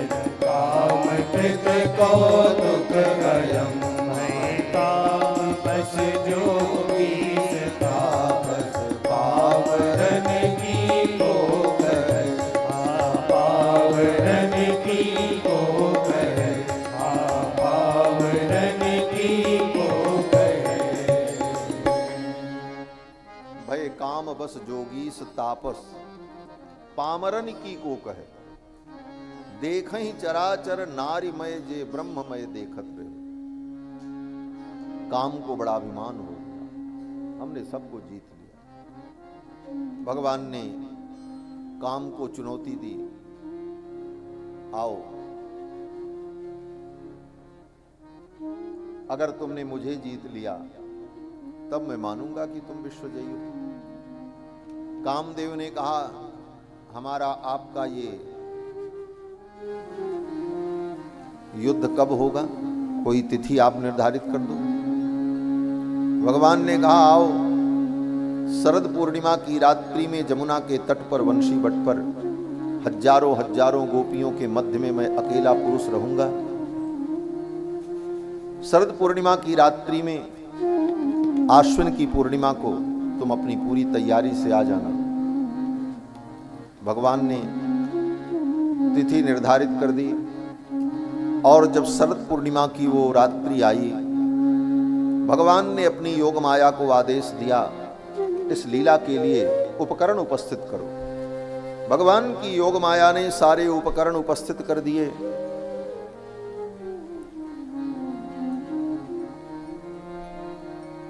भगवान पिता रात्रि ही शरदोत्फुल्ल मल्लिका, वीक्षरंतुम मनश्चक्रे योग माया मुपाश्रित। भगवान की योग माया ने सब कुछ साज सज्जा प्रस्तुत कर दी। जमुना की बालुका ऐसी चमक रही थी जैसे चांदी के बर्क बिछे। मल्लिका के पुष्प खिल गए, सुंदर सुगंधित वायु मल्लिका के पुष्प के गंध को, कमल की पराग को सर्वत्र बिखेरने लगी। चंद्रमा की किरणें पृथ्वी को आह्लादित करने लगीं। शरदोत्फुल्ल मल्लिका, बसंत ऋतु आ गई। यद्यपि शरद ऋतु में भगवान की लीला हुई, लेकिन उस शरद ऋतु में बसंत ऋतु का अनुप्रवेश हो गया और ऐसा मधुमय पवित्र वातावरण उपस्थित हुआ और भगवान ने गोपियों का आवाहन किया। अपने अधर पर बंशी रखी और सुंदर स्वर लहरी प्रकट किया। निशम्य गीतम तदनंग वर्धनम ब्रज स्त्रिय कृष्ण गृहीत मानसा। छोड़ा और चल पड़े। घर वालों को समझ में नहीं आया कि अचानक ये जा कहां रही, क्योंकि बंशी की ध्वनि तो केवल गोपी को सुनाई पड़ी और तो किसी को सुनी नहीं। सबने कहा, अरे अरे कहां जा रही हो? और रात्रि के 12 बजे गोपियों ने कहा, जाने दो, मुझे मत रोको। अब गोप ग्वाल वालों का स्वाभाविक प्रश्न था कि भाई बिना बताए रात के 12 बजे तुम अचानक कहां जाना चाहती हो, बताओ तो क्या कारण है। लेकिन कोई गोपी बताना भी नहीं चाहती और कहती मुझे जाने दो बस। ऐसी स्थिति हो किसी के घर में तो पुरुषों को क्या लगेगा? पुरुषों को यही लगेगा कि ये तो पागल हो गई, इसका दिमाग खराब है, बिना कारण बताए और इस तरह रात में जाना। कहां जाएगी, क्या करेगी, क्या होगा?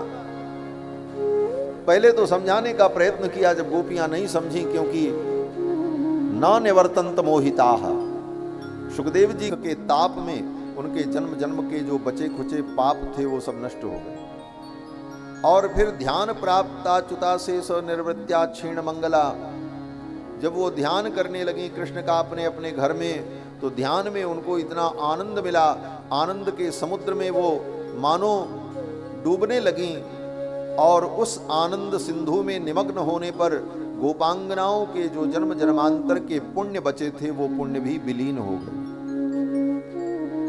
गोपियों का पाप पुण्य दोनों निवृत्त हो गया। सुखदेव जी कहते हैं, राजन तमेव परमात्मानं जार बुद्ध्यापि संगता, जहुर गुणमयम देहम सद्यः प्रक्षीण बंधना। गोपियों के पाप और पुण्य दोनों प्रकार के कर्म, ये दोनों कर्म हैं, पाप भी कर्म है, पुण्य भी कर्म है, और ये दोनों बंधन के कारण हैं। जब वेदांत में विचार करते हैं तो पाप पुण्य दोनों को बंधन का कारण माना जाता है।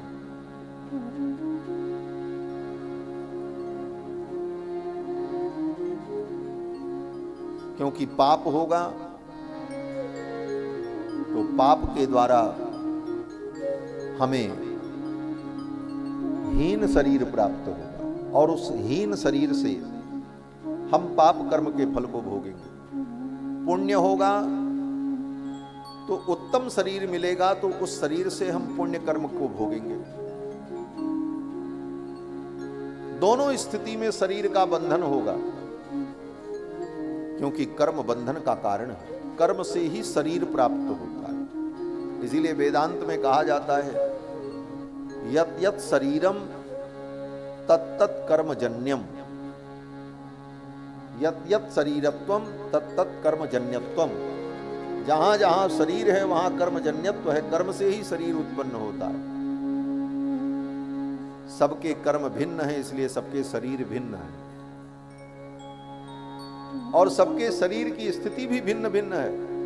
कोई मोटा है, कोई दुबला है, कोई पतला है, कोई बीमार है, कोई स्वस्थ है, कोई अच्छा है, कोई बुरा है। और केवल मनुष्य में ही नहीं, 84 लाख योनियों में ये जो भेद है शरीर का, यह कर्मों का ही भेद है। चाहे जितना लोग कह लें सब बराबर, कभी बराबर नहीं हो सकता। ये भेद ही सृष्टि का मूल है। और वो भेद क्यों है? बोले कर्मों के कारण भेद है। सबके कर्म भिन्न हैं, इसलिए कर्मों के अनुसार शरीर भिन्न है। उन शरीर से जो सुख दुख हम भोगते हैं वो भी भिन्न है। उनका दुख अलग है, उनका दुख अलग है, उनका सुख अलग है, उनका सुख अलग है। तो ये जो कुछ संसार में दिख रहा है भेद, ये सब कर्मों का परिणाम है। कल चर्चा आई थी, कर्म अदृष्ट है, वो कर्म दिखता नहीं, लेकिन कर्म का फल दिखता है। और मीमांसक कर्म को ही सर्वस्व मानते हैं। कर्म से ही ये संपूर्ण सृष्टि विविध रूपों में दिखाई पड़ गई। तो गोपियों का जो कर्म बंधन था वो समाप्त हो गया। पाप पुण्य दोनों कर्म खत्म हो गए। जब दोनों कर्म समाप्त हो गए तो शरीर बंधन भी समाप्त हो गया। परिणाम क्या हुआ? बोले गोपियों का शरीर उनके घर में रखा रह गया और आत्म रूप से गोपियां रास मंडल में पहुंच गई। ये रहस्य है। राजा परीक्षित ने यहां पर प्रश्न किया सुखदेव जी से कि कृष्णम विदुः परम कांत नतु ब्रह्मतया मुनि। हे मुनिवर, गोपियों ने कृष्ण को भगवान नहीं समझा, अपना प्रियतम केवल समझा। फिर उन गोपियों को ऐसी दिव्यता कैसे प्राप्त हो गई कि वो पाप पुण्य से मुक्त होकर, देह बंधन से मुक्त होकर आत्म स्वरूप से रास मंडल में पहुंच गई। वो तो भगवान को भगवान समझती ही नहीं थी, वो तो भगवान को अपना प्रियतम समझती थी। और प्रियतम कौन कहे? राजा परीक्षित कहते हैं जार बुद्ध्यापि संगता। सुखदेव जी कहते हैं राजन, गोपियां तो भगवान को अपना जार समझती थी। जार माने पति के अतिरिक्त जो पुरुष हो और जिससे प्रेम हो तो उस पुरुष को जार कहते हैं। यद्यपि जार बुद्धि थी उनकी।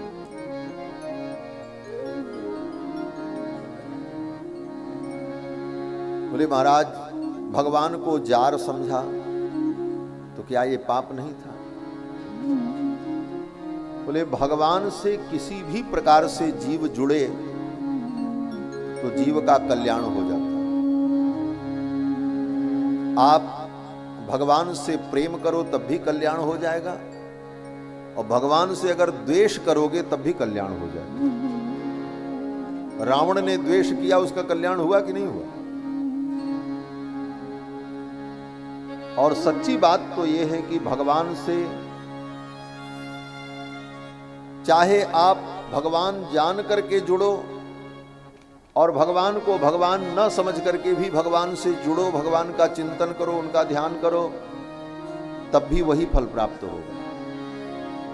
क्यों? बोले जैसे आग में आप आग समझ करके हाथ डालो तब भी हाथ जल जाएगा, और धोखे से भी आपका हाथ अग्नि में पड़ जाए तब भी जल जाएगा। क्यों? बोले अग्नि का काम है जला देना। उसी तरह भगवान को कोई भगवान समझे चाहे न समझे, इसका कोई महत्व नहीं है। हाँ, अगर वो भगवान का चिंतन करेगा, ध्यान करेगा, उनकी कथा सुनेगा, उनका वर्णन करेगा, तो निश्चित रूप से वो कर्म बंधन से मुक्त हो जाएगा। गोपियां कर्म बंधन से मुक्त हो गईं, रास मंडल में पहुंची, भगवान ने उनका स्वागत किया और फिर भगवान ने उन गोपियों के साथ रास क्रीड़ा की। और उस रास क्रीड़ा में भगवान गोपियों के साथ नृत्य करते हैं, हास विलास करते हैं।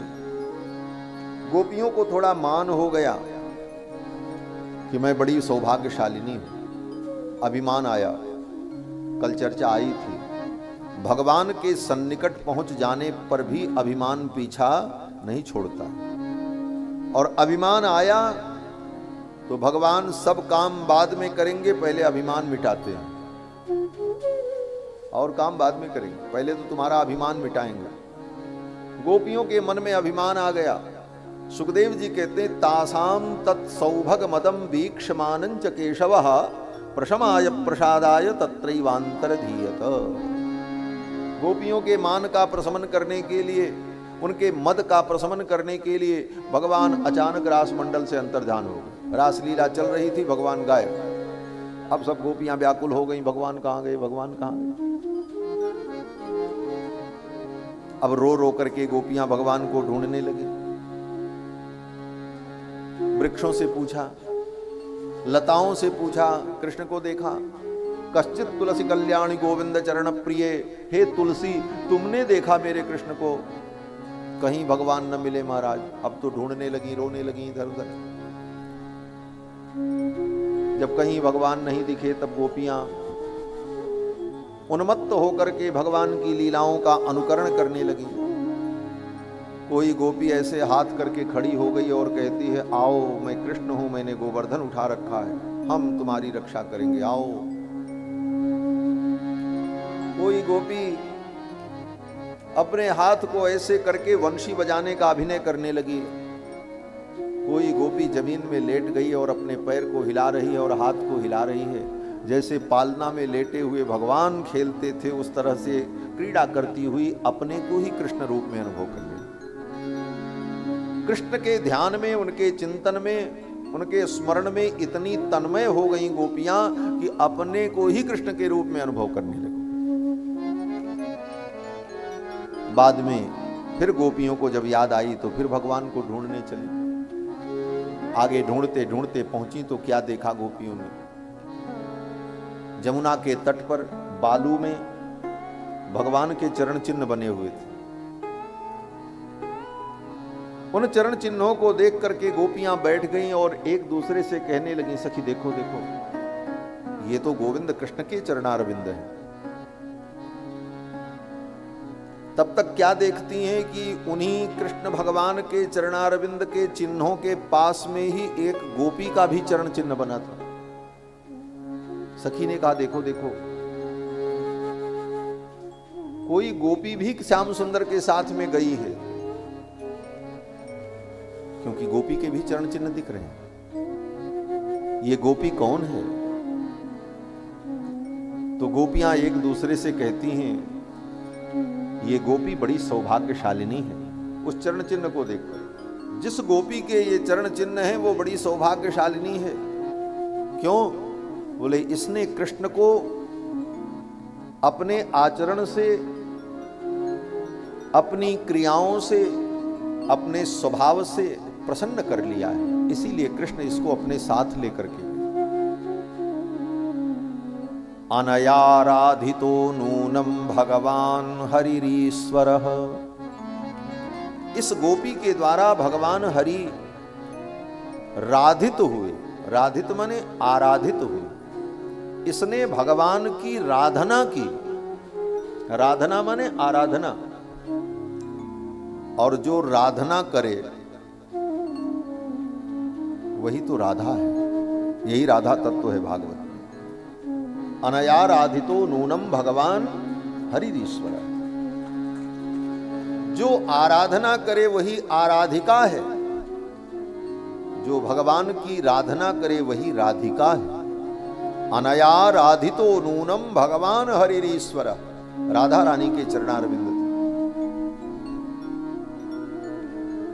और श्रीमद् भागवत में राधा जी का स्पष्ट नाम कहीं नहीं लिया। इस विषय को लेकर के सब प्रकार के लोग कहते हैं, अपने अपने भाव से कहते हैं। शब्द की दृष्टि से विचार करें तो स्पष्ट रूप से कहीं राधा राम का संकेत भागवत में नहीं हुआ। और तो और किसी गोपी का नाम नहीं, न चंद्रावली, न विशाखा, न ललिता, कुछ नहीं। भागवत में कहीं ये सब नाम नहीं। केवल एक गोपी का नाम है। किसका नाम? बोले यशोदा का नाम। बस यशोदानंद गेहिनी, ये तो कहते हैं सुखदेव जी, लेकिन कहीं किसी गोपी का नाम नहीं है। न ललिता, न विशाखा, न चंद्रावली, न चित्रलेखा। अन्य पुराणों में, अन्य ग्रंथों में है, लेकिन यहां पर। अब इस बात को लेकर के विद्वानों के अपने अपने विचार हैं। किसी ने कहा भागवत में राधा शब्द है।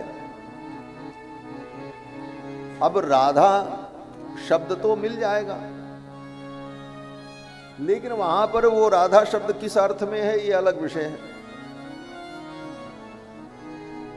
लेकिन यहां पर भागवत में लीला के प्रसंग में संकेत है कि अनया राधितो नूनम। तो ये राधितो नूनम निश्चित रूप से इस गोपी के द्वारा भगवान की आराधना हुई। तो ये गोपी कौन है? बोले यही राधा रानी। ये संकेत है। बोले स्पष्ट नाम सुखदेव जी ने क्यों नहीं लिया? तो विद्वान लोग कहते हैं कि राधा रानी के नाम का उच्चारण होते ही, उच्चारण करते ही सुखदेव जी को समाधि लग जाती है। राधा नाम के उच्चारण मात्र से सुखदेव जी को समाधि लग जाती थी और 6 महीने सुखदेव जी समाधि में रहते थे। सुखदेव जी ने सोचा कि अगर मैं राधा शब्द का उच्चारण करूं और राधा जी का नाम लूं इस लीला में, और कहीं हम समाधि में चले गए तो हमारे परीक्षित का क्या होगा? परीक्षित को कथा कौन सुनाएगा? फिर तो ये कथा बीच में ही लटक जाएगी, ये कथा ही नहीं पूरी होगी। और राजा परीक्षित को तो 7वें दिन धराधाम का त्याग करना है। इस करुणा के परवश होकर सुखदेव जी ने राधा जी का नाम तो नहीं लिया, लेकिन बिना राधा जी के भगवान कृष्ण की लीला कैसे पूरी हो? तो संकेत में ही राधा जी का स्मरण किया। और राधा रानी कौन है? बोले भक्तों का प्राण धन है। और जो धन होता है ना, उसको तो छिपा करके रखा जाता है। धन ऐसे ही सड़क पे थोड़ी पड़ा रहता है। धन तो रत्न जो होता है, जो धन होता है वो ताले के अंदर होता है महाराज। हाँ, तिजोरी, घर के अंदर अत्यंत गोपनीय कक्ष, उस कक्ष के अंदर तिजोरी, तिजोरी के अंदर भी ताला। अब इतना खोले ताला तब जो है वो रत्न दिखे। तो भागवत के इस महामणि मंडप में, 10वें स्कंद के उस सुरक्षित कक्ष में और रास लीला के पंचाध्यायी के क्रम में तिजोरी के अंदर राधा तत्व को मानो सुखदेव जी ने बंद कर रखा है। क्योंकि ये परम धन है।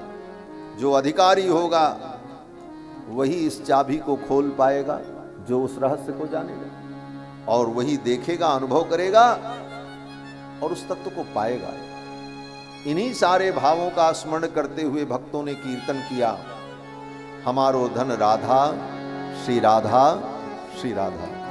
हमारो धन राधा श्री राधा श्री राधा, हमारो धन राधा श्री राधा श्री राधा, हमारो धन राधा श्री राधा श्री राधा, हमारो धन राधा श्री राधा श्री राधा, परम धन राधा राधा राधा राधा राधा, परम धन राधा राधा राधा।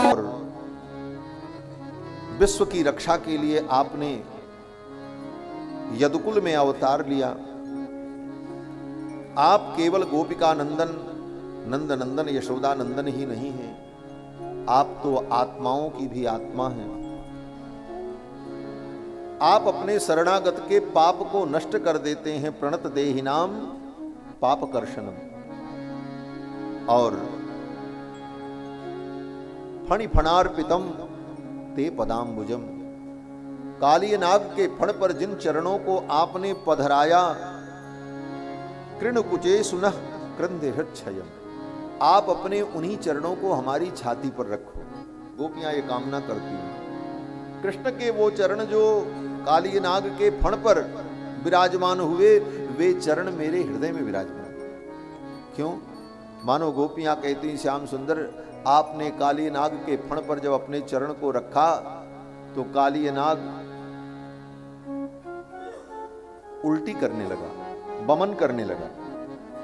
क्या बमन करने लगा? बोले खून की उल्टी होने लगी। रक्तई मुखम मुखई उर्वमन नृपभग्न गात्र। सुखदेव जी कहते हैं, हे राजन,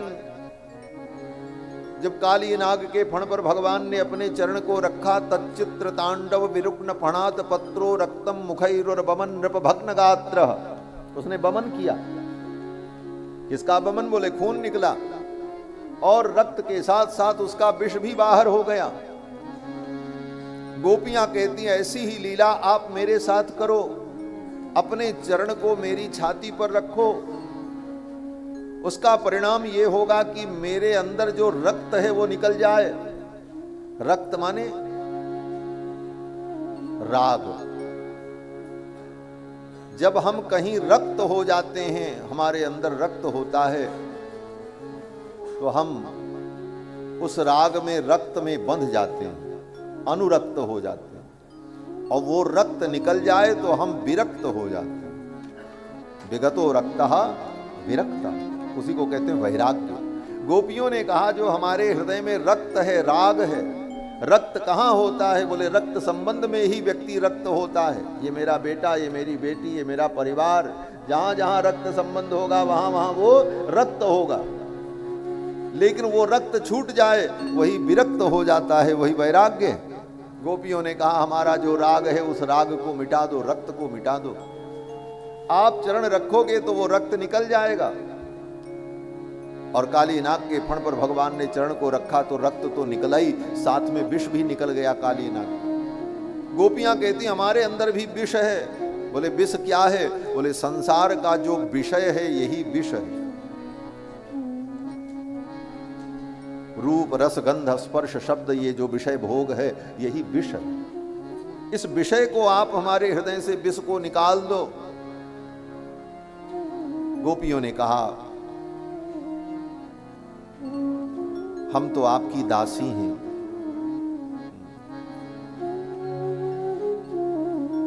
और कैसी दासी? बोले अशुल्क दासिका। हम आपसे प्रेम करती हैं, आपके लिए हमने अपना जीवन समर्पित कर दिया, इसके बदले में हमारा कोई स्वार्थ नहीं। ये अशुल्क दासिका का मतलब निस्वार्थ प्रेम नहीं। बहुत दासी बनने को दुनिया में तैयार होती है, लेकिन उसके बदले में उनको शुल्क चाहिए। गोपियां कहती हैं, अशुल्क दासिका, हमको कोई शुल्क नहीं चाहिए, हमको कोई अपेक्षा नहीं है आपसे। बस इतना है कि बस आपके चरणों की मैं दासी बनी रहूं। अशुल्क दासिका, ये श्रृंगार रस प्रधान भक्ति है गोपियों की। भगवान की उपासना 5 रसों में होती है। श्रृंगार, वात्सल्य, दास, सख्य और शांत। 5 रस की उपासना भगवान की होती है। कोई भगवान को वात्सल्य भाव से भजता है। जैसे कल की कथा में सुना, विट्ठल गोसाई जी ने भगवान को लाड लडाया, वात्सल्य भाव से उपासना की। वल्लभ कुल में श्री वल्लभाचार्य जी महाराज की परंपरा में वात्सल्य भाव की प्रधानता है। पूज्य महाप्रभु श्री वल्लभाचार्य जी महाराज के जो आराध्य ठाकुर जी नवनीत प्रिया जी श्रीनाथ द्वारा में जो विराजते हैं, श्रीनाथ जी को भी श्री वल्लभाचार्य जी ने यहीं से प्रकट किया गोवर्धन से, और पहले भगवान यहीं विराजे, फिर यहां से वहां गए नाथ द्वारा। लेकिन श्री प्रभुपाद जी वल्लभाचार्य जी के साथ जो ठाकुर जी उनके साथ यात्रा में कथाओं में रहते थे, जिनकी वो नित्य सेवा करते, वो नवनीत प्रिया जी छोटे से, वो भी वहीं विराजते हैं नाथ द्वारा में। और जितनी सेवा श्रीनाथ जी की होती, जब रसिया गाते हैं तो भगवान कहते हैं मुझे कोई वैकुंठनाथ कहता है, कोई मुझे त्रिलोकीनाथ कहता है, और ये ब्रजवासी क्या कहते हैं? बोले ब्रजवासी कहते हैं सारो जूठन खवैया, जूठा खाने वाला, सखाओं को छीन करके उनका जूठा खाने वाला। तो ये सख्य भाव है। और दास भाव, भगवान मेरे स्वामी है, मैं उनका दास हूं। दास भाव की उपासना में श्री हनुमान जी महाराज की भक्ति सर्वोपरि है। दासो हम कौशलेन्द्रस्य रामस्याकृष्ट कर्मणः हनुमान शत्रु सैन्यानाम निहंता मारुतात्मज न रावण सहस्रम में युद्धे प्रतिबलम भवेत। तो हनुमान जी महाराज दास भाव। और शांत भाव जो है, शांत भाव में योगी लोग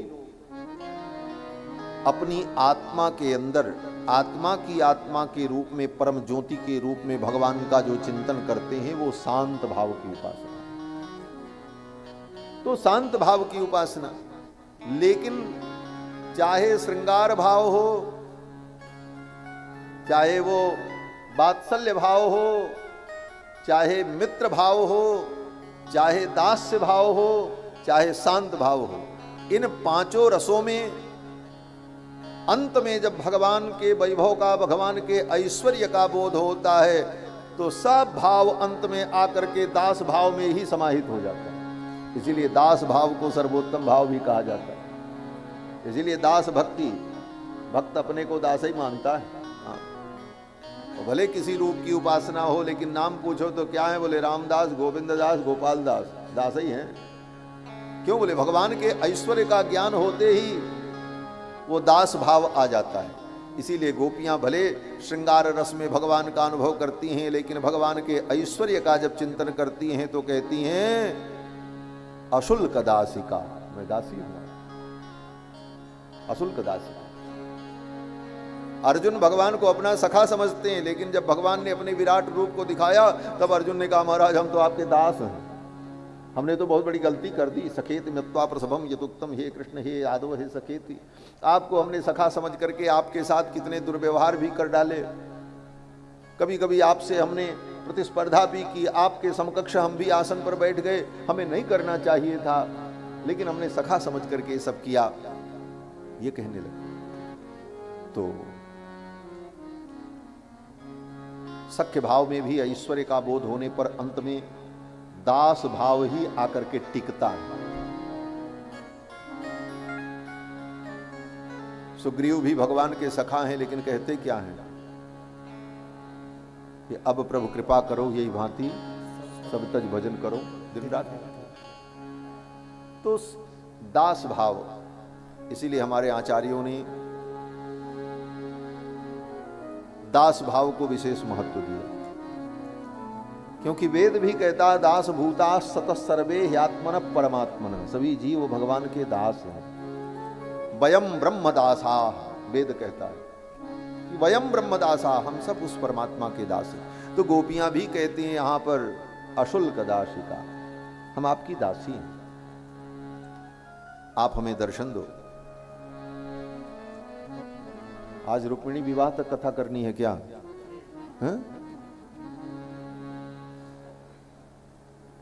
कहां तक पहुंचेंगे पता नहीं, जल्दी जल्दी सुना देते हैं 10 मिनट में। सब विस्तार करने में यही होता, बहुत बातें आ जाती हैं तो फिर।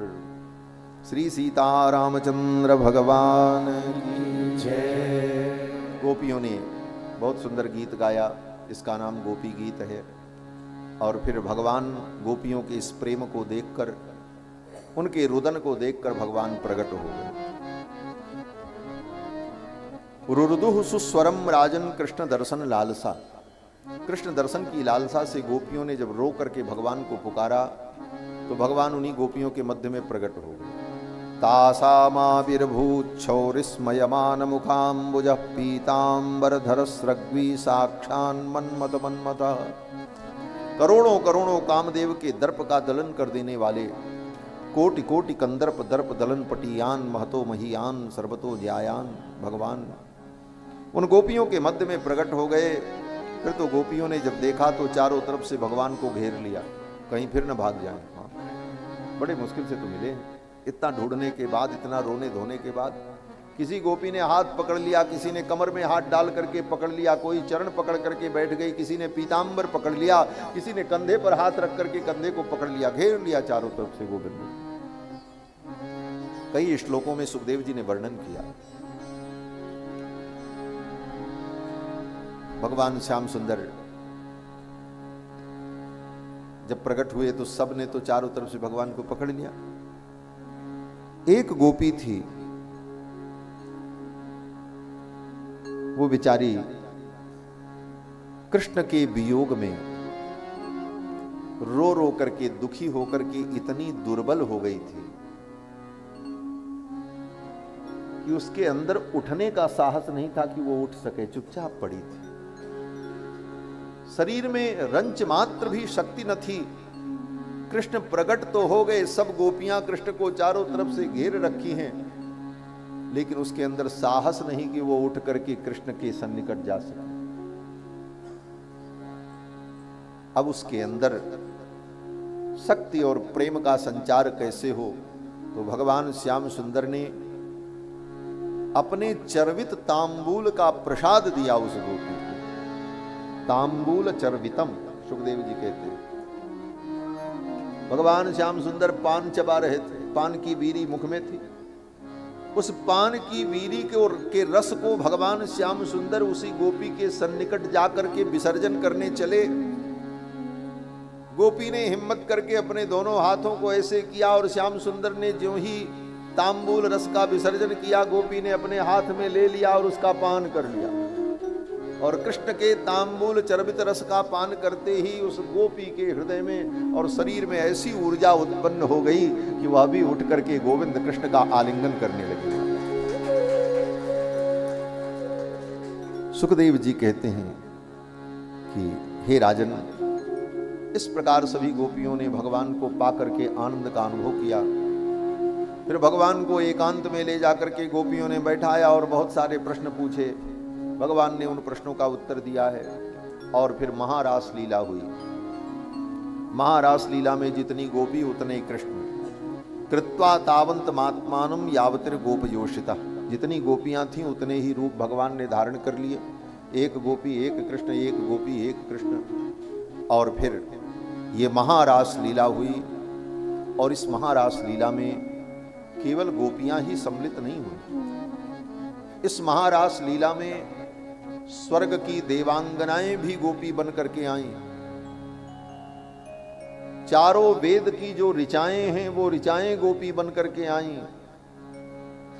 दंडकारण्य के जितने ऋषि मुनि महात्मा थे त्रेता युग के, वे सब वृंदावन में गोपी बन करके आए।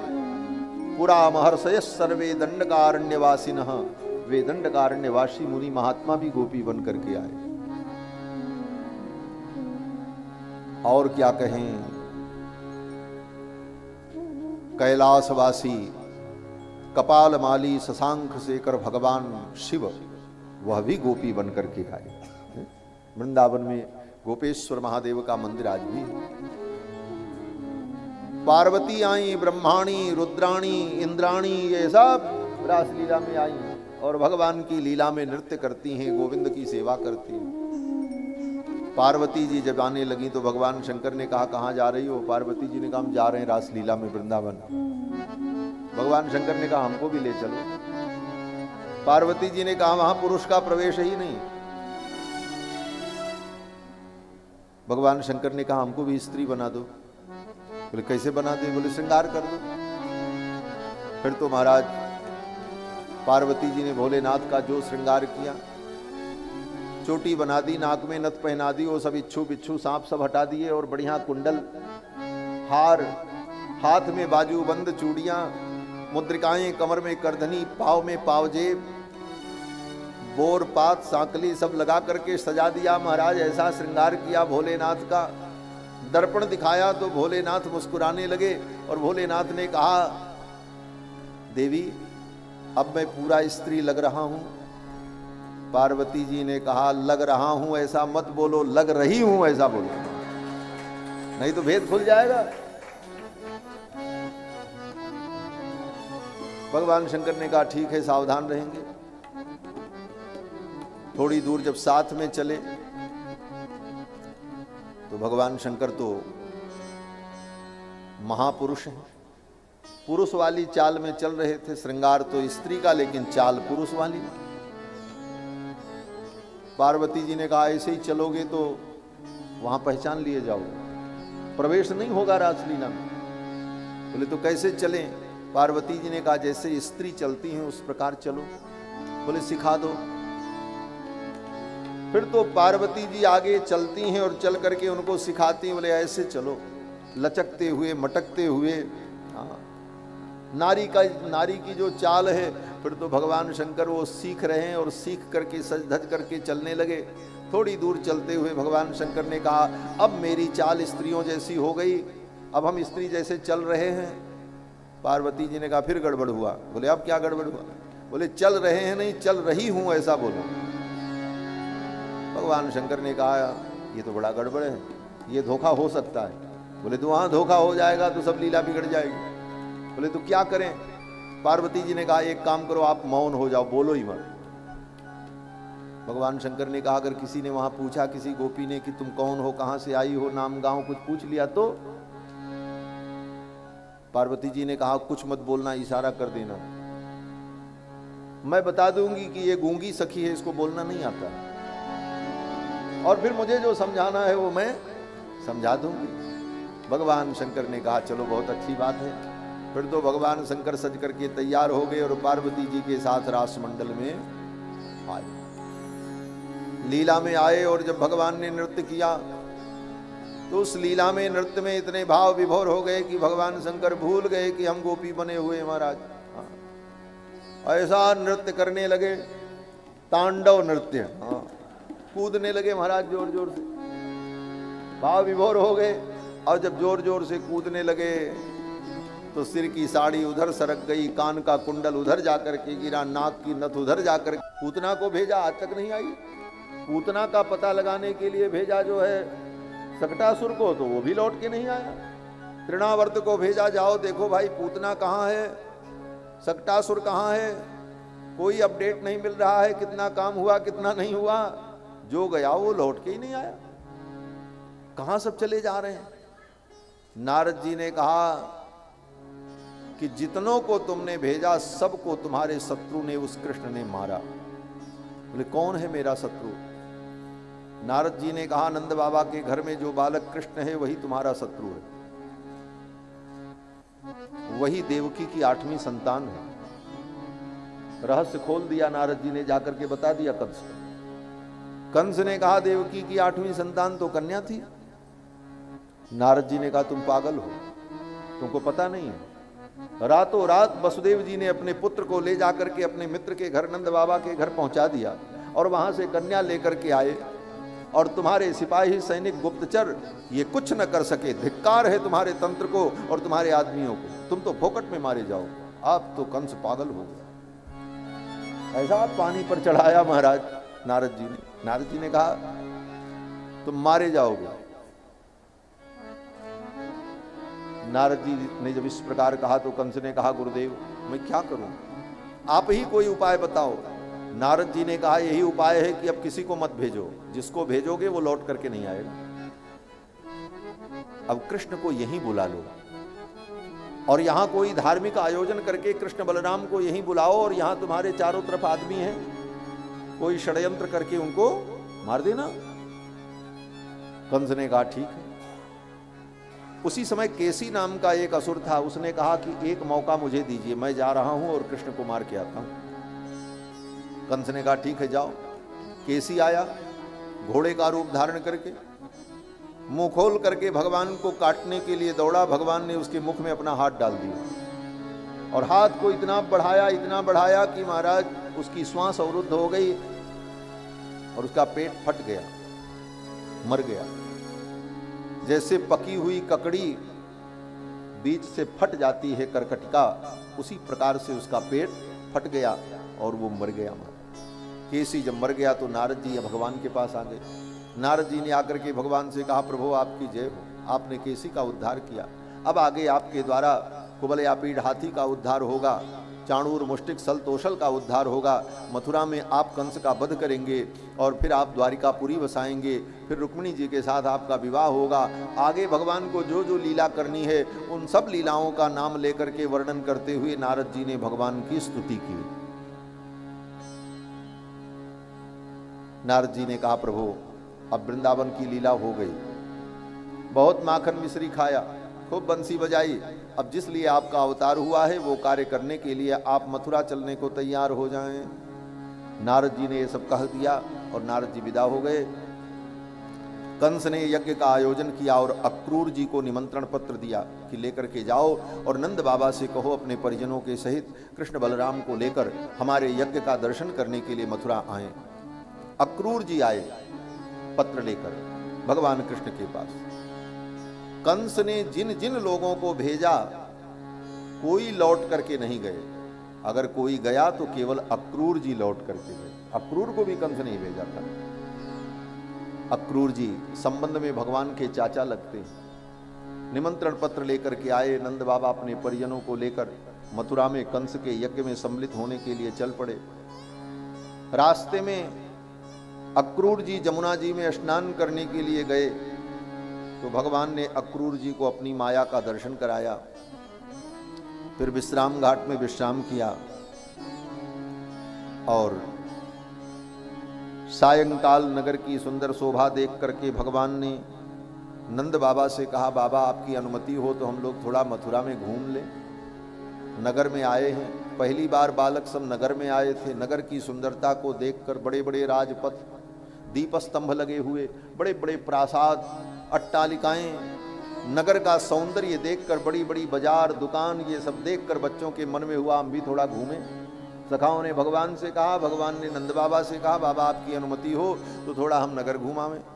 नंद बाबा ने कहा, ठीक है बेटा जाओ, लेकिन कहीं कोई लड़ाई झगड़ा मत करना, शांति से जाना और शांति से आना।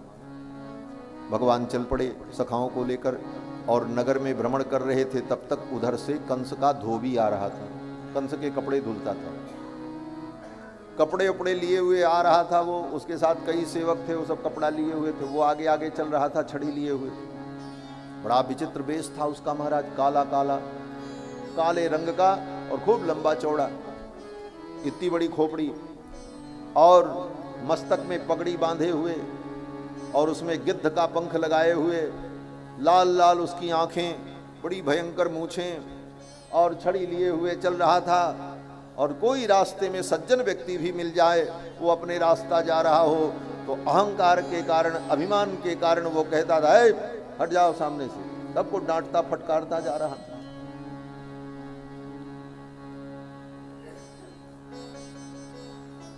फिर तो भगवान जब उधर से आए तो भगवान को ये अच्छा नहीं लगा,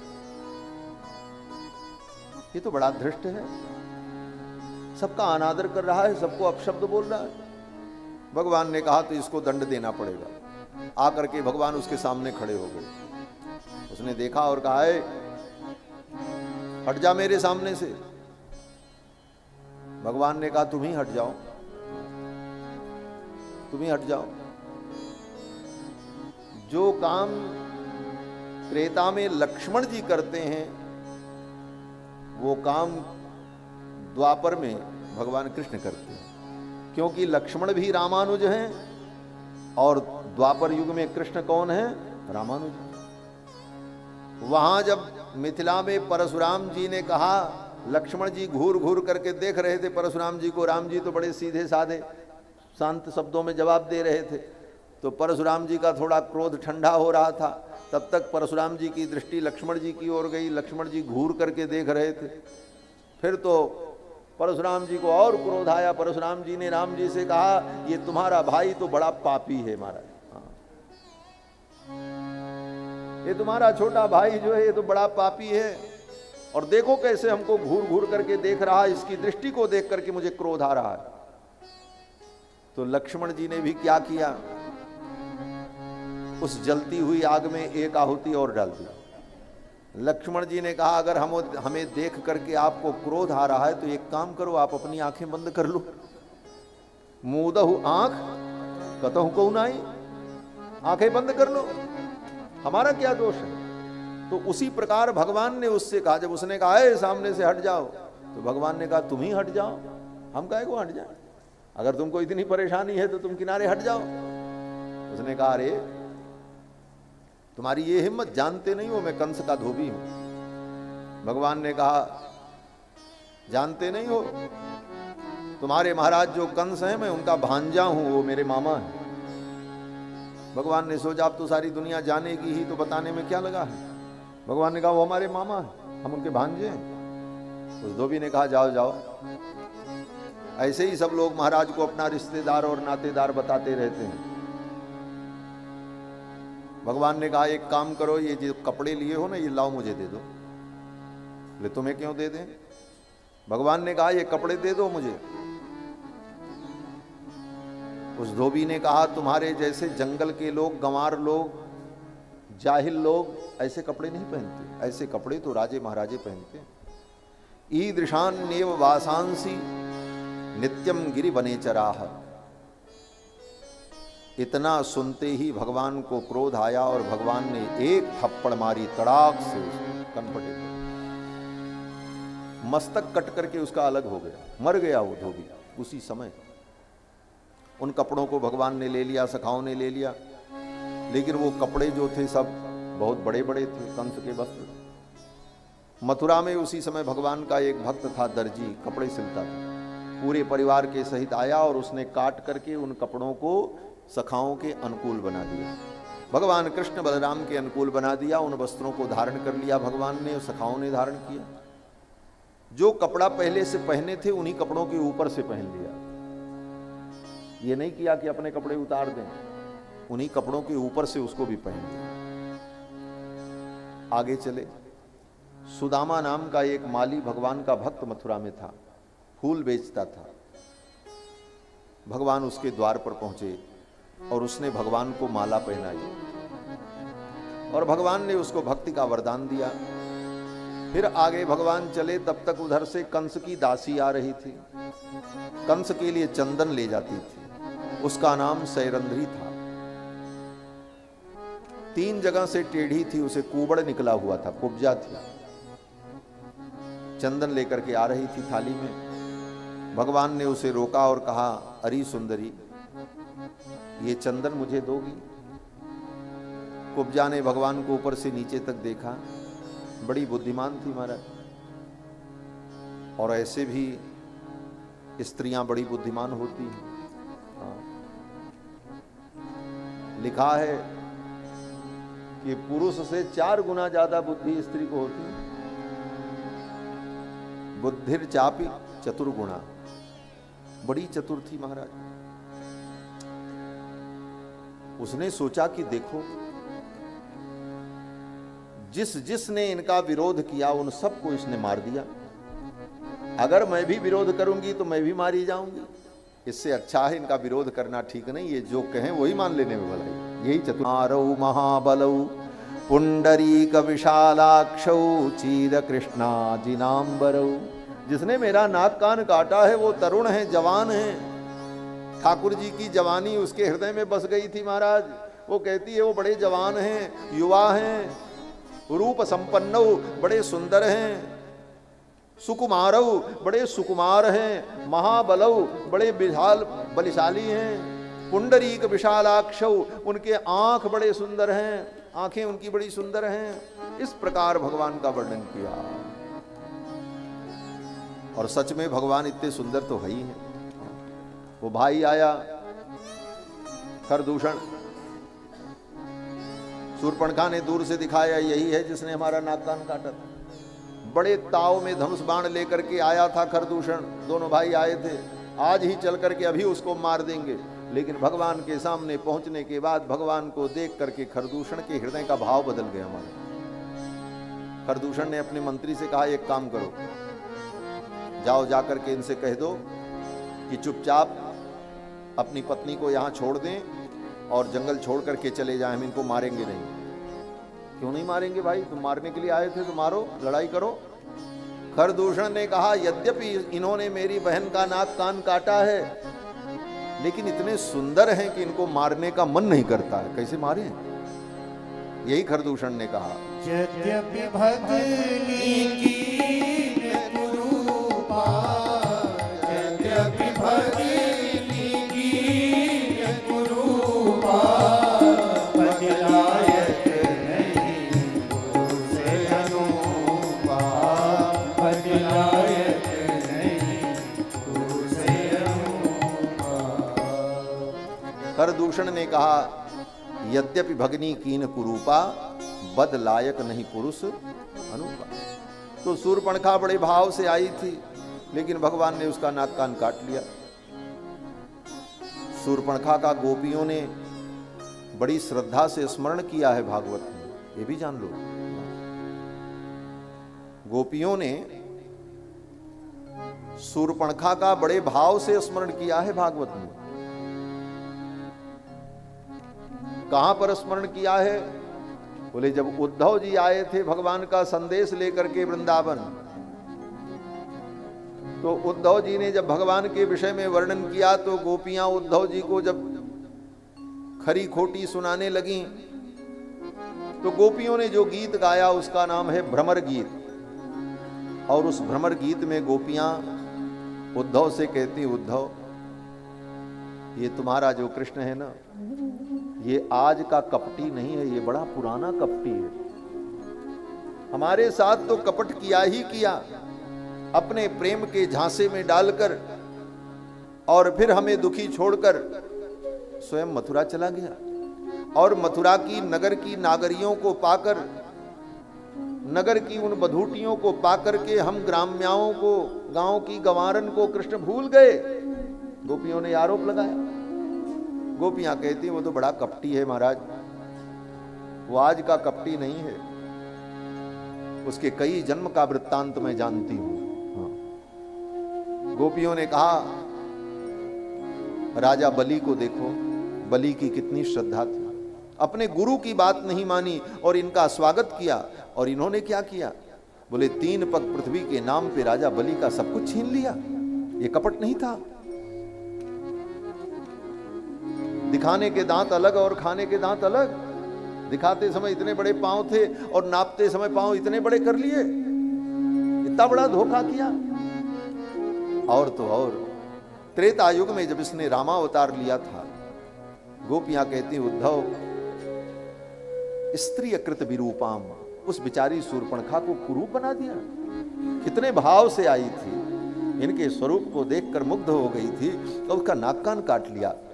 ये तो बड़े कपटी है। तो बड़ी श्रद्धा से गोपियों ने शूर्पणखा का स्मरण किया है भागवत। इसीलिए कृष्ण अवतार में भगवान सबको स्वीकार करते, बोले आओ। ये कुब्जा आई 3 जगह से टेढ़ी थी। कुब्जा ने भगवान को चंदन दिया, फिर तो भगवान ने कुब्जा को सुंदरी बना दिया। उसके दोनों पांव पर अपने दोनों पांव के पंजे रखे और उसके कुबड़ पर एक हाथ लगाया और उसकी ठुड्डी पर 2 उंगलियां लगाई और टक का झटका दिया। 3 जगह से टेढ़ी कुब्जा परम सुंदरी बन गई। ऋज्वी कर्तुम मनश्चक्रे दर्शयन दर्शने फलम, अपने दर्शन का फल प्रदान किया, कुब्जा को परम सुंदरी बना दिया। कुब्जा ने कहा, श्याम सुंदर चलो मेरे घर, मैं आपकी आरती उतारूंगी, आपका चरण धोऊंगी। भगवान ने कहा, मैं बाद में आऊंगा। कुब्जा भगवान को अपना प्रियतम समझती और भगवान ने उसके उस भाव को स्वीकार किया। बाद में भगवान उद्धव को अपने साथ लेकर के कुब्जा के घर गए और एक रात्रि वहां भगवान ने विश्राम किया है कुब्जा के घर में। और 2 रूपों में उद्धव जी के साथ गए। कुब्जा तो बेचारी भगवान को देखकर प्रसन्न भी हुई और चिंतित भी हो गई।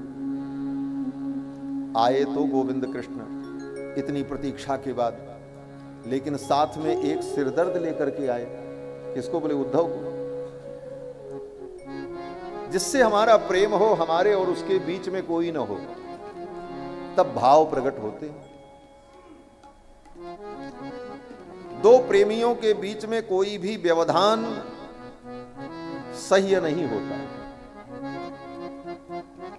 यहां तक कि दो प्रेमी मिलें गले, तो गले में पड़ा हुआ जो हार है, जो माला है, वो भी व्यवधान लगती है। श्री रामावतार में राम जी जब किशोरी जी के वियोग में रोते हैं तो कहते हैं कि हारो नारोपितो कंठे त्वया विश्लेषभीरुणा। राम जी कहते हैं, सीते, जब मैं तुम्हारा आलिंगन करता हूं तो ये हार का व्यवधान भी सहन नहीं होता। हारो नारोपितो कंठे त्वया विश्लेषभीरुणा।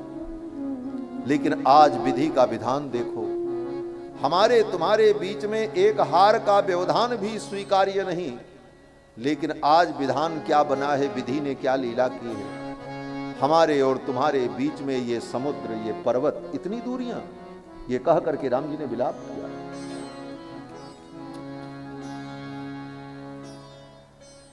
तो दो प्रेमियों के बीच में कोई तीसरा हो,